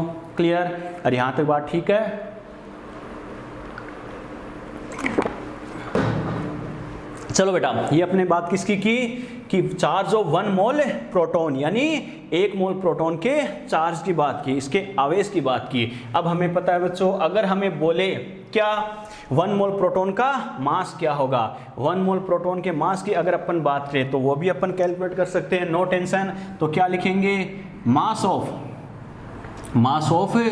1 मोल प्रोटॉन, 1 मोल प्रोटॉन की अगर हम मास की बात करें बच्चों तो रटने की जरूरत नहीं है, अपना वही तरीका। सबसे पहले क्या होना चाहिए, 1 प्रोटॉन का मास हमें ध्यान होना चाहिए। 1 प्रोटॉन का मास कितना होता है बच्चों, हमें पता है 1.67 मल्टीप्लाई बाय 10⁻24 ग्राम होता है बच्चों, क्लियर। लेकिन हमें 1 प्रोटॉन का चाहिए क्या, नहीं 1 मोल में कितने प्रोटॉन, Na प्रोटॉन, तो 1 प्रोटॉन का इतना, तो Na का मल्टीप्लाई बाई Na, तो क्या लिखेंगे मल्टीप्लाई बाई Na, यस और नो, क्लियर। इसकी अगर हम वैल्यू पुट करते हैं बच्चों तो क्या लिखेंगे 1.67 मल्टीप्लाई बाई 10⁻24, ये कितना 6.023 मल्टीप्लाई बाई 10⁻23 ग्राम, क्लियर। तो यहाँ से अपन ऑलमोस्ट वाली मेथड से क्या कर सकते हैं, देखो बेटा 1.6 होता, इसको 6 से करें तो कितना आता, वही 9.6, ये 6 से थोड़ा ज़्यादा, ये 1.6 से ज़्यादा, तो 9.6 से थोड़ा ज़्यादा होगा नहीं होगा, तो ऑलमोस्ट कितना हो गया 10 मल्टीप्लाई बाई 10⁻⁻1 ग्राम, यस और नो। और इससे करें तो ऑलमोस्ट कितना आ गया बेटा 1 ग्राम, एग्जैक्ट आता है 1.008, यानी ऑलमोस्ट कितना 1 ग्राम, समझ में आ गया, क्लियर। तो ये ध्यान रखना बेटा, दिमाग में सेट क्या रखना है, 1 प्रोटॉन का मास 1 AMU और 1 मोल का क्या आता है 1 ग्राम। कैसे आता है, 1 तो होता है लेकिन इसमें AMU आ रहा है, किसमें ग्राम आ रहा है, थोड़ा सा ध्यान रखना, क्लियर, ठीक है बेटा। अब अपन बात करें बच्चों क्या, इसकी डिस्कवरी के बारे में अगर अपन बात करें बेटा, ये तो ठीक है, एक एक बात अपने डिस्कस की है बेटा, लेकिन इसके डिफ्लेक्शन या विचलन की अगर अपन बात करें तो कैसे करना है, समझना इस बात को। ये पॉजिटिव चार्ज पार्टिकल है, ठीक है, पॉजिटिव चार्ज होता है इस पर। अगर ये पॉजिटिव चार्ज पार्टिकल है तो ये बताओ ये इलेक्ट्रिक और मैग्नेटिक फील्ड में डिफ्लेक्ट होंगे या नहीं होंगे, अरे विद्युत व चुंबकीय क्षेत्र में विचलित होंगे या नहीं होंगे, होंगे। कैसे होंगे, अपने क्या कहा, इलेक्ट्रिक और मैग्नेटिक फील्ड में पॉजिटिव चार्ज भी होता है और नेगेटिव चार्ज भी होता है, तो क्या होगा, ये खुद पॉजिटिव है, जब इसकी तरफ पॉजिटिव आएगा तो ये क्या होगा, रिपेल होगा, प्रतिकर्षित होगा, नेगेटिव आएगा तो अट्रैक्ट होगा, फिर पॉजिटिव आएगा तो रिपेल होगा, यानी कभी प्रतिकर्षित कभी आकर्षित, कभी प्रतिकर्षित कभी आकर्षित, बार बार अपनी डायरेक्शन चेंज करेगा नहीं करेगा, करेगा, तो ये भी डिफ्लेक्ट होता है। तो मैं क्या कह सकता हूँ, proton is deflected from electric and magnetic field because proton is a positive charge particle, यानी प्रोटॉन विद्युत व चुंबकीय क्षेत्र में विक्षेपित होता है क्योंकि ये एक धनावेशित कण है बेटा। आ गया समझ में, क्लियर। चलो ये तो बात की बेसिक प्रोटॉन, इसके बाद में 1-2 स्टेटमेंट और आते हैं, ध्यान रखना। Proton is an ionised hydrogen atom, क्या कहा, प्रोटॉन एक आयनीकृत हाइड्रोजन परमाणु है बेटा, ठीक है। इसका मतलब क्या होता है समझना बच्चों, देखो हाइड्रोजन एटम की बात करें यानी H, क्लियर। हाइड्रोजन की बात करें तो इसमें बेटा इलेक्ट्रॉन का नंबर होता है 1, प्रोटॉन का नंबर होता है 1, न्यूट्रॉन का नंबर होता है 0। बच्चा कहेगा सर ये कैसे पता चला, ये अपन 1 बाय 1 बात करेंगे, इलेक्ट्रॉन प्रोटॉन न्यूट्रॉन कैलकुलेट कैसे करना होता है बात करेंगे अपन सीक्वेंस से, क्लियर। आयनाइज का मतलब क्या होता है, इसे आयन की फॉर्म में आना, आयन के रूप में आना। आयन के रूप में आने का मतलब क्या है, या तो इस पर प्लस आए या फिर माइनस आए, और नॉर्मली हमें पता है बेटा हाइड्रोजन पर चार्ज कितना होता है +1, तभी तो इसको फर्स्ट वाली मेटल के साथ लिखा जाता है बेटा, ओके, पीरियडिक टेबल में। तो क्या करेंगे, इसकी आयनाइज फॉर्म यानी आयन की फॉर्म में कैसे होता है ये H+ के रूप में, और हाइड्रोजन H+ के रूप में कब जाता है बेटा, जब ये एक इलेक्ट्रॉन होता है उसका लॉस कर दे, क्लियर, ठीक है बच्चों। ये चार्ज कैसे आएगा ये सब अपन पढ़ेंगे सीक्वेंस से। इसका मतलब है ये हाइड्रोजन एटम है, हाइड्रोजन परमाणु है, और ये इसका आयनित रूप है, आयनाइज फॉर्म है, क्लियर।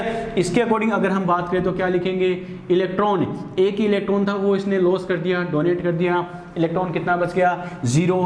प्रोटॉन, अरे प्रोटॉन का एक्सचेंज हुआ है क्या, वो तो 1 का 1 है। न्यूट्रॉन तो पहले भी 0 था, अभी भी क्या है 0 है। इसका मतलब ये जो हाइड्रोजन आयनाइज फॉर्म में है, आयन के रूप में है, तो आयन के रूप में तो इसमें इलेक्ट्रॉन 0 है, न्यूट्रॉन 0 है, ओनली क्या बच गया, एक प्रोटॉन बच गया। इसका मतलब हाइड्रोजन आयनाइज फॉर्म में होगा तो इसमें ओनली एंड ओनली एक प्रोटॉन होगा। इस वजह से प्रोटॉन को आयनाइज हाइड्रोजन एटम या आयनाइज हाइड्रोजन एटम को प्रोटॉन भी बोला जाता है, क्लियर। और जो भी हम रिएक्शन में प्रोटॉन को रिप्रेजेंट करते हैं, अभिक्रियाओं में प्रोटॉन को दर्शाते हैं, तो कभी भी P नहीं लिखते, H+ की फॉर्म में लिखा जाता है, H+। H+ मतलब क्या, प्रोटॉन, आपने सुना भी होगा एसिड अम्ल वो होते हैं जो क्या करते हैं, प्रोटॉन डोनेट करते हैं, प्रोटॉन त्यागते हैं, ठीक है बेटा, यानी H+ त्यागते हैं। बात समझ में आ गई।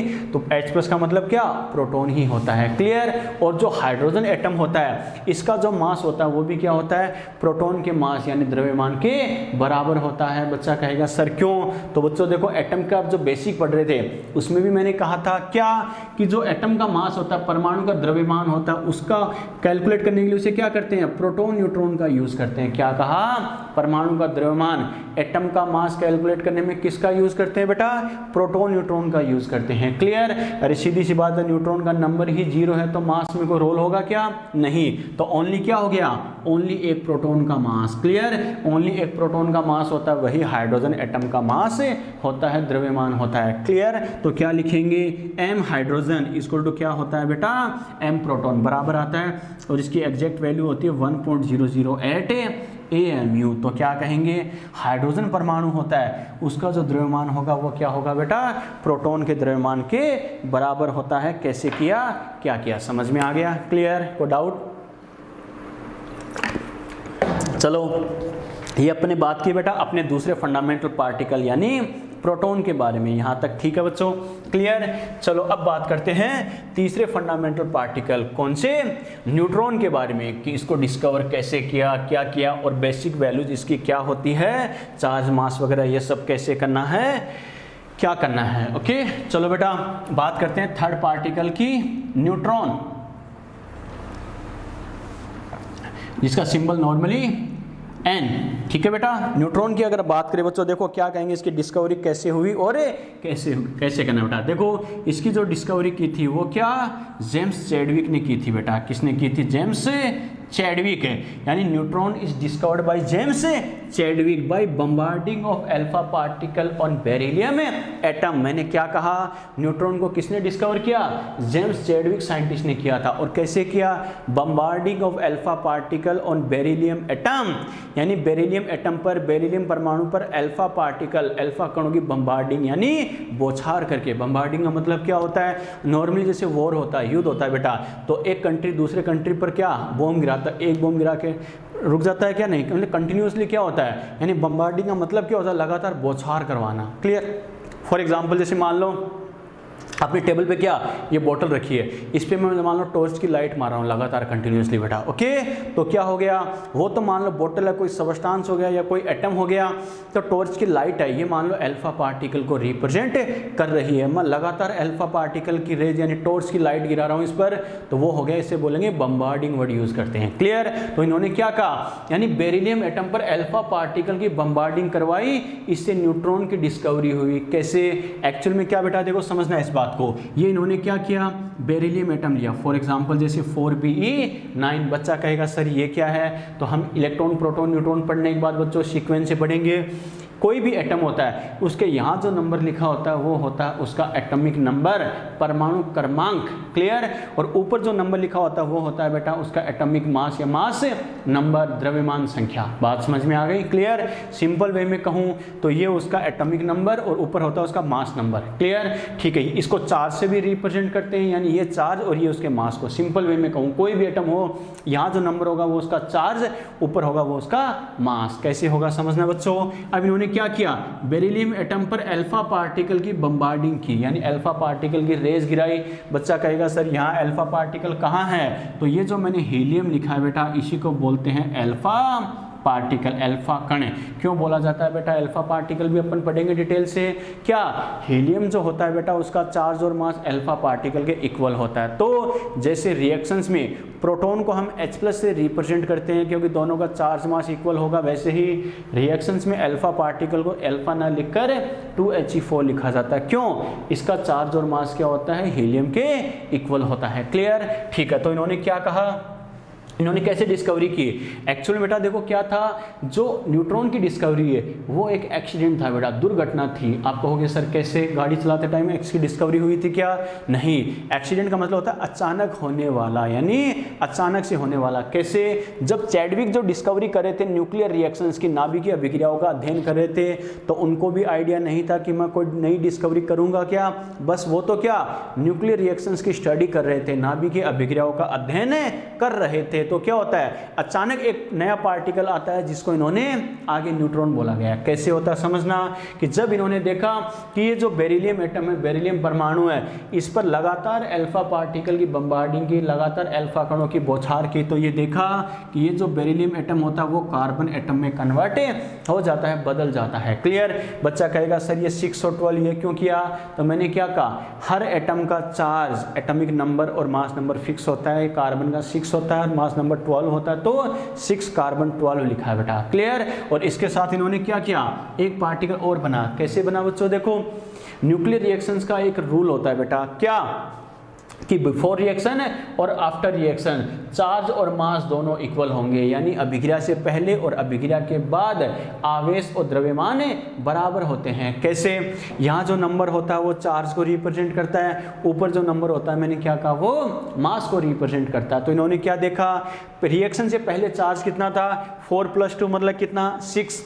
यहाँ कोई दिक्कत नहीं है, 6 है। क्लियर? और रिएक्शन से पहले मास कितना है, 9 + 4 यानी 13। यहाँ कितना है, 12। इसका मतलब चार्ज तो बैलेंस है लेकिन मास बैलेंस नहीं है। इसका मतलब मास को बैलेंस करने के लिए साथ में एक पार्टिकल और होना चाहिए और एक पार्टिकल और होना चाहिए, और ऐसा पार्टिकल होगा जिसका चार्ज तो 0 होगा लेकिन मास नॉन जीरो होगा, यानी कुछ ना कुछ मास जरूर होगा। ओके?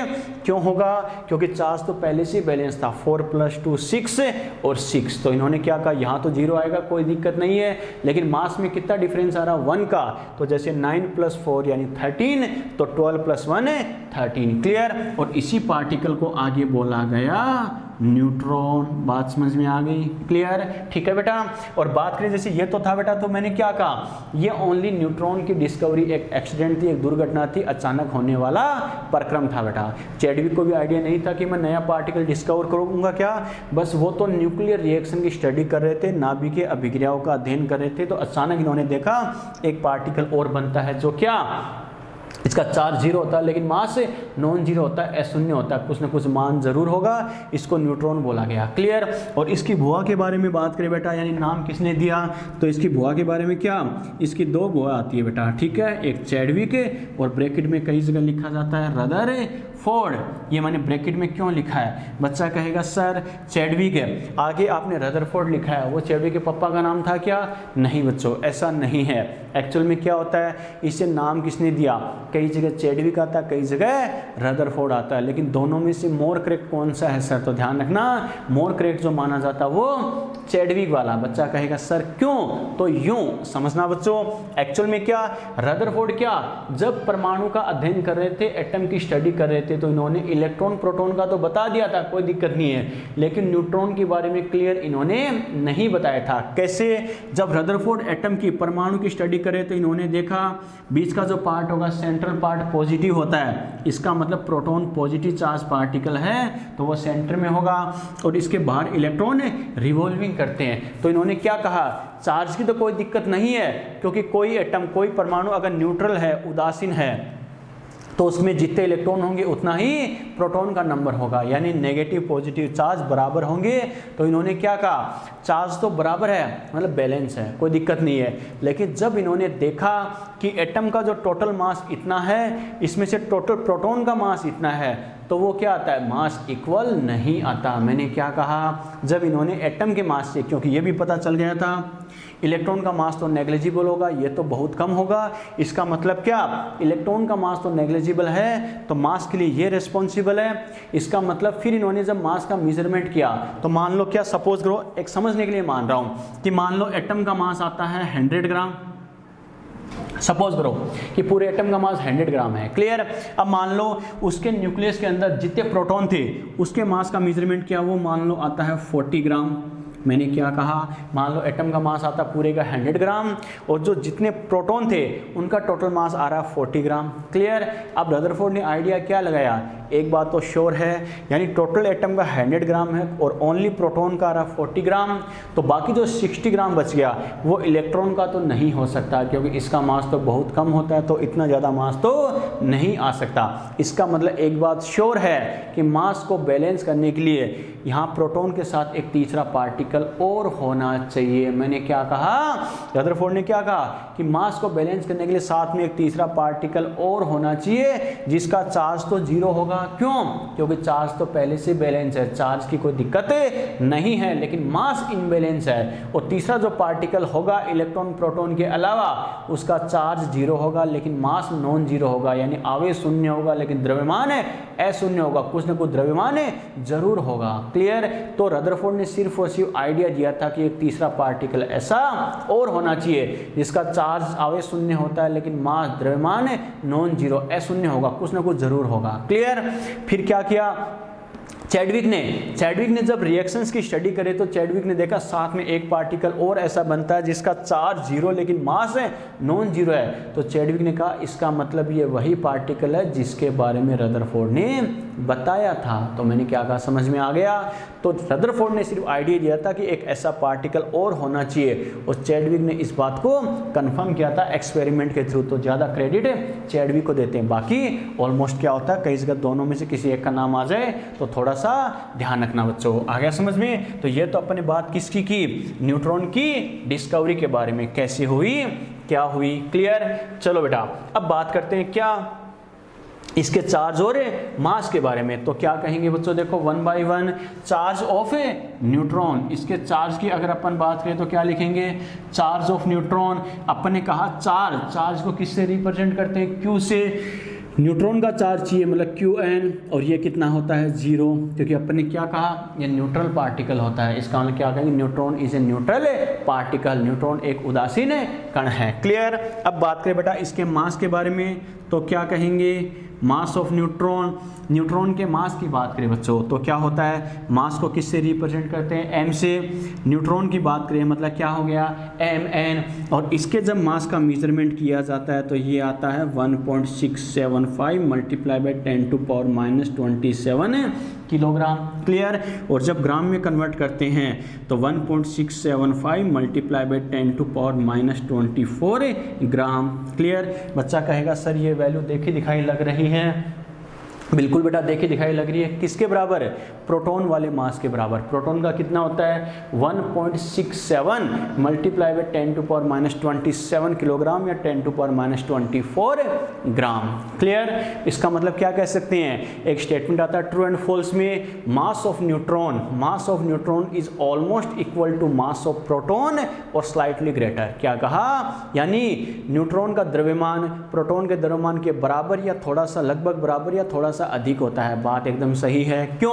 क्योंकि वहां भी 10⁻27 10⁻24 ये तो आता ही आता है, और ये वैल्यू प्रोटॉन के लिए कितनी आती है 1.675 यानी 1.670 बोल सकता हूं बेटा। प्रोटॉन के लिए तो 0 आता है, 1.670 इसके लिए कितनी आ रही है 1.675। तो 1.670 1.675 दोनों में क्या, अरे नेग्लिजिबल डिफरेंस है या नहीं है, नगण्य अंतर है, नगण्य। ठीक है बेटा, लेकिन ज्यादा कौन सा, न्यूट्रॉन वाला थोड़ा सा ज्यादा है। तो क्या कहेंगे, न्यूट्रॉन का द्रव्यमान प्रोटॉन के द्रव्यमान के लगभग बराबर या थोड़ा सा अधिक होता है। तो ट्रू एंड फॉल्स में बोले तो ध्यान रखना लगभग बराबर या स्लाइटली ग्रेटर, थोड़ा सा अधिक। कैसे होता है, क्यों होता है, समझ में आ गया। क्लियर? चलो बेटा अब बात करें क्या इसके इलेक्ट्रिक और मैग्नेटिक फील्ड, जो न्यूट्रॉन के बारे में सबसे ज़्यादा पूछे जाने वाला क्वेश्चन है। क्या ये इलेक्ट्रिक और मैग्नेटिक फील्ड में डिफ्लेक्ट होगा, क्या नहीं होगा बच्चों। क्यों? क्योंकि इलेक्ट्रिक और मैग्नेटिक फील्ड के बारे में अगर हम बात करें बच्चों तो देखो अपन क्या कह सकते हैं, ये कैसा पार्टिकल है रे, हमें पता न्यूट्रल पार्टिकल है। डिफ्लेक्ट होना, विचलित होना, इसका मतलब क्या है, विचलित मतलब अपनी डायरेक्शन चेंज करना, दिशा परिवर्तित करना। और ये कब करेगा, जब हमें पता है वो अट्रैक्शन या रिपल्सन या आकर्षण प्रतिकर्षण को फील करे, अनुभव करे। ओके, लेकिन हमें पता है अट्रैक्शन रिपल्सन को फील करने के लिए क्या होना चाहिए, कम से कम पार्टिकल का खुद का पॉजिटिव या नेगेटिव होना चाहिए, चार्ज होना चाहिए, चाहे पॉजिटिव हो चाहे नेगेटिव हो। क्लियर? लेकिन ये तो कैसा है बच्चों, अरे न्यूट्रल वाली कंडीशन है, उदासीन कण है, तो हमें पता है इस पर कोई पॉजिटिव या नेगेटिव चार्ज है क्या? नहीं। तो हमें पता खुद ही न्यूट्रल है, खुद ही उदासीन है, तो इसके पास चाहे पॉजिटिव आए चाहे नेगेटिव आए, इस पर कोई फर्क पड़ेगा क्या? कोई फर्क नहीं पड़ेगा। अरे डेड बॉडी वाली कंडीशन है बेटा। अगर नॉर्मल इंसान की अपन बात करें रोड पे चलते हुए की, तो क्या होगा? अगर हम क्या करें, उसे थप्पड़ मारे, बच्चों रोड पे चलते अचानक किसी को थप्पड़ मार दे तो हमें बहुत अच्छा रिस्पॉन्स मिलता नहीं मिलता? बड़े ही प्यार से मिलता है बच्चों। क्यों? क्योंकि वो चार्ज फॉर्म में आ जाता है बहुत जल्दी बेटा, और अपना चार्ज फिर शो भी करता है आसानी से बेटा, बहुत हाथों रिजल्ट हमें मिल जाता है। अरे होता नहीं होता? क्यों? क्योंकि वो जिंदा है, उसमें चार्ज आ जाता है, अचानक वो चार्ज में आ जाता है, चार्ज हो जाता है, गुस्सा में आ जाता है। क्लियर? लेकिन डेड बॉडी की बात करें बेटा, तो डेड बॉडी को क्या करो, चाहे गले लगाओ चाहे थप्पड़ मारो बेटा, कोई फर्क पड़ेगा क्या? नहीं, क्योंकि वो एकदम ठंडा हो चुका, न्यूट्रल है। आ गया समझ में? उसे अच्छा या बुरा कुछ भी फील नहीं होता। वही कंडीशन ये है, इलेक्ट्रिक फील्ड हो चाहे मैग्नेटिक फील्ड हो, इस पर कोई फर्क नहीं पड़ेगा। क्यों? क्योंकि ये न्यूट्रल पार्टिकल है, यानी उदासीन है, खुद पे कोई चार्ज नहीं होता। क्लियर? और एक बात जरूर ध्यान रखना बेटा, अपन ने क्या कहा, अपन जैसे मैंने अभी रदरफोर्ड वाले एक्सपेरिमेंट की थोड़ी सी बात की थी। क्या रदरफोर्ड ने क्या कहा कि ये जो एटम होता है, मान लो ये बीच का पार्ट पॉजिटिव होता है। पॉजिटिव क्यों होता है? क्योंकि बीच में प्रोटॉन होते हैं और इसके चारों तरफ इलेक्ट्रॉन चक्कर लगाते हैं। क्लियर? फिर रदरफोर्ड ने क्या कहा था, इलेक्ट्रॉन चक्कर लगाते हैं, प्रोटॉन बीच में प्रेजेंट होते हैं, लेकिन मास इनबैलेंस होता है, तो मास को बैलेंस करने के लिए एक तीसरा पार्टिकल होना चाहिए। मैंने क्या कहा, रदरफोर्ड ने क्या कहा था, होना चाहिए। होना चाहिए मतलब है नहीं, कंफर्म नहीं है। इसका मतलब एक बात तो श्योर है, इलेक्ट्रॉन प्रोटॉन के बारे में तो इन्होंने कंफर्म बता दिया था, लेकिन तीसरे पार्टिकल के बारे में सिर्फ आइडिया दिया था। इसका मतलब इसकी डिस्कवरी सबसे लेट हुई थी, बहुत बाद में हुई थी। समझ में आ रहा है बेटा मैं क्या कर रहा हूँ? क्लियर? इलेक्ट्रॉन प्रोटॉन की डिस्कवरी तो पहले ही हो चुकी थी, लेकिन न्यूट्रॉन की डिस्कवरी बहुत बाद में हुई थी बेटा। इसका रीजन क्या है? इसका रीजन है इसकी न्यूट्रल नेचर, यानी उदासीन प्रकृति। ठीक है बेटा? इसका मतलब क्या होता है समझना। सपोज करो, अरे साइंस में क्या होती है, हर चीज़ आंखों से दिखाई देती है क्या? नहीं, मैक्सिमम चीज़ें फील की जाती है, फिर उसमें दिमाग लगाया जाता है। कैसे? जैसे मैं कहता हूँ टावर से, मोबाइल के टावर से क्या, जैसे मोबाइल के नेटवर्क आ रहा है बच्चों, तो हमें नेटवर्क आता हुआ दिखाई दे रहा है क्या? नहीं, लेकिन हमें साइंस के थ्रू थोड़ा दिमाग लगा के बता सकते हैं कि वहाँ से रेडिएशंस की फॉर्म में एनर्जी आ रही है जो मोबाइल कनेक्ट कर रहा है और ये यूज़ काम कर रहा है बेटा। क्लियर? वैसे ही अपन क्या कर सकते हैं बच्चों, देखो नॉर्मली क्या, इलेक्ट्रॉन तो क्या था, नेगेटिव चार्ज पार्टिकल था, नेगेटिव चार्ज पार्टिकल था। अगर इसके पास में कोई दूसरा पॉजिटिव या नेगेटिव पार्टिकल जाएगा तो ये बताओ वो अट्रैक्शन रिपल्सन फील करेगा नहीं करेगा? अट्रैक्शन रिपल्सन फील करेगा। कैसे? सपोज करो ये नेगेटिव पार्टिकल है यानी इलेक्ट्रॉन है, हमें नहीं पता यहाँ पर इलेक्ट्रॉन है क्या, लेकिन मान लो है बच्चों। सपोज करो आपने क्या किया, इसके पास से मान लो कोई नेगेटिव चार्ज पार्टिकल जा रहा तो रिपल्सन होगा नहीं होगा? होगा। या फिर हमने पॉजिटिव चार्ज पास किया, अट्रैक्ट होगा नहीं होगा? होगा। इसका मतलब अब अगर दिमाग लगाए क्या कि जब नेगेटिव चार्ज पार्टिकल यहाँ से पास किया तो ये रिपेल हुआ, पॉजिटिव पास किया तो क्या होगा? अट्रैक्ट हुआ। इसका मतलब पॉजिटिव से अट्रैक्ट हो रहा है, नेगेटिव से रिपेल हो रहा है वो पार्टिकल, मतलब यहाँ पर क्या, कुछ नेगेटिव चार्ज पार्टिकल प्रेजेंट है, नेगेटिव चार्ज प्रेजेंट है। क्लियर? ठीक है बेटा। फिर दूसरी कंडीशन क्या, अगर मान लो यहाँ पर प्रोटॉन प्रेजेंट है, पॉजिटिव चार्ज पार्टिकल है, उसके पास में से पॉजिटिव चार्ज पास करे तो सीधी सी बात है रिपेल होगा, नेगेटिव चार्ज पास करे तो अट्रैक्ट होगा। इसका मतलब हम दिमाग क्या लगा सकते हैं कि पॉजिटिव पास करने पर रिपेल हो रहा है, नेगेटिव पास करने पर अट्रैक्ट हो रहा है। इसका मतलब यहाँ पर कोई पॉजिटिव चार्ज प्रेजेंट है। आइडिया लग सकता नहीं लग सकता? लग सकता है। लेकिन न्यूट्रॉन की बात करें, अगर ये न्यूट्रॉन है तो इसके पास ये पॉजिटिव जाए या नेगेटिव जाए, कोई आइडिया लगेगा क्या?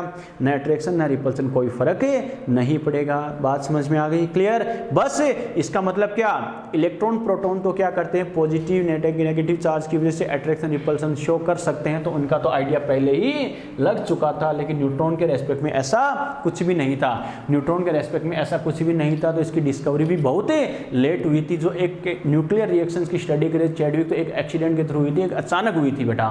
इस वजह से क्या कहेंगे, neutron is discovered after a long time due to neutral nature of neutron. क्या कहा, न्यूट्रॉन की उदासीन प्रकृति के कारण इसकी खोज बहुत लेट हुई थी, काफी लंबे समय बाद हुई थी बेटा। समझ में आ गया? क्लियर? यस और नो? तो ये अपने बेसिकली बात की बेटा किसके बारे में, इलेक्ट्रॉन प्रोटॉन और न्यूट्रॉन के बारे में। बच्चों करना का अगर कोई बात अपन को फॉर्मेलिटी करनी होती है तो मैं 2-5-10 मिनट मैक्सिमम ये निपटा देता, लेकिन फिर भी अपन ने एक एक चीज़ अपने डिस्कस की है। अभी रिमूव मत करना। एक एक चीज़ अपने डिस्कस किए बेटा, कैसे करना क्या करना, ताकि आपको वापस रटना नहीं पड़े, ये कैसे हो वो कैसे हो। एक एक चीज़ मैंने डेराइव करके बताई है और अच्छे से एक्सप्लेन भी किए बेटा। क्लियर।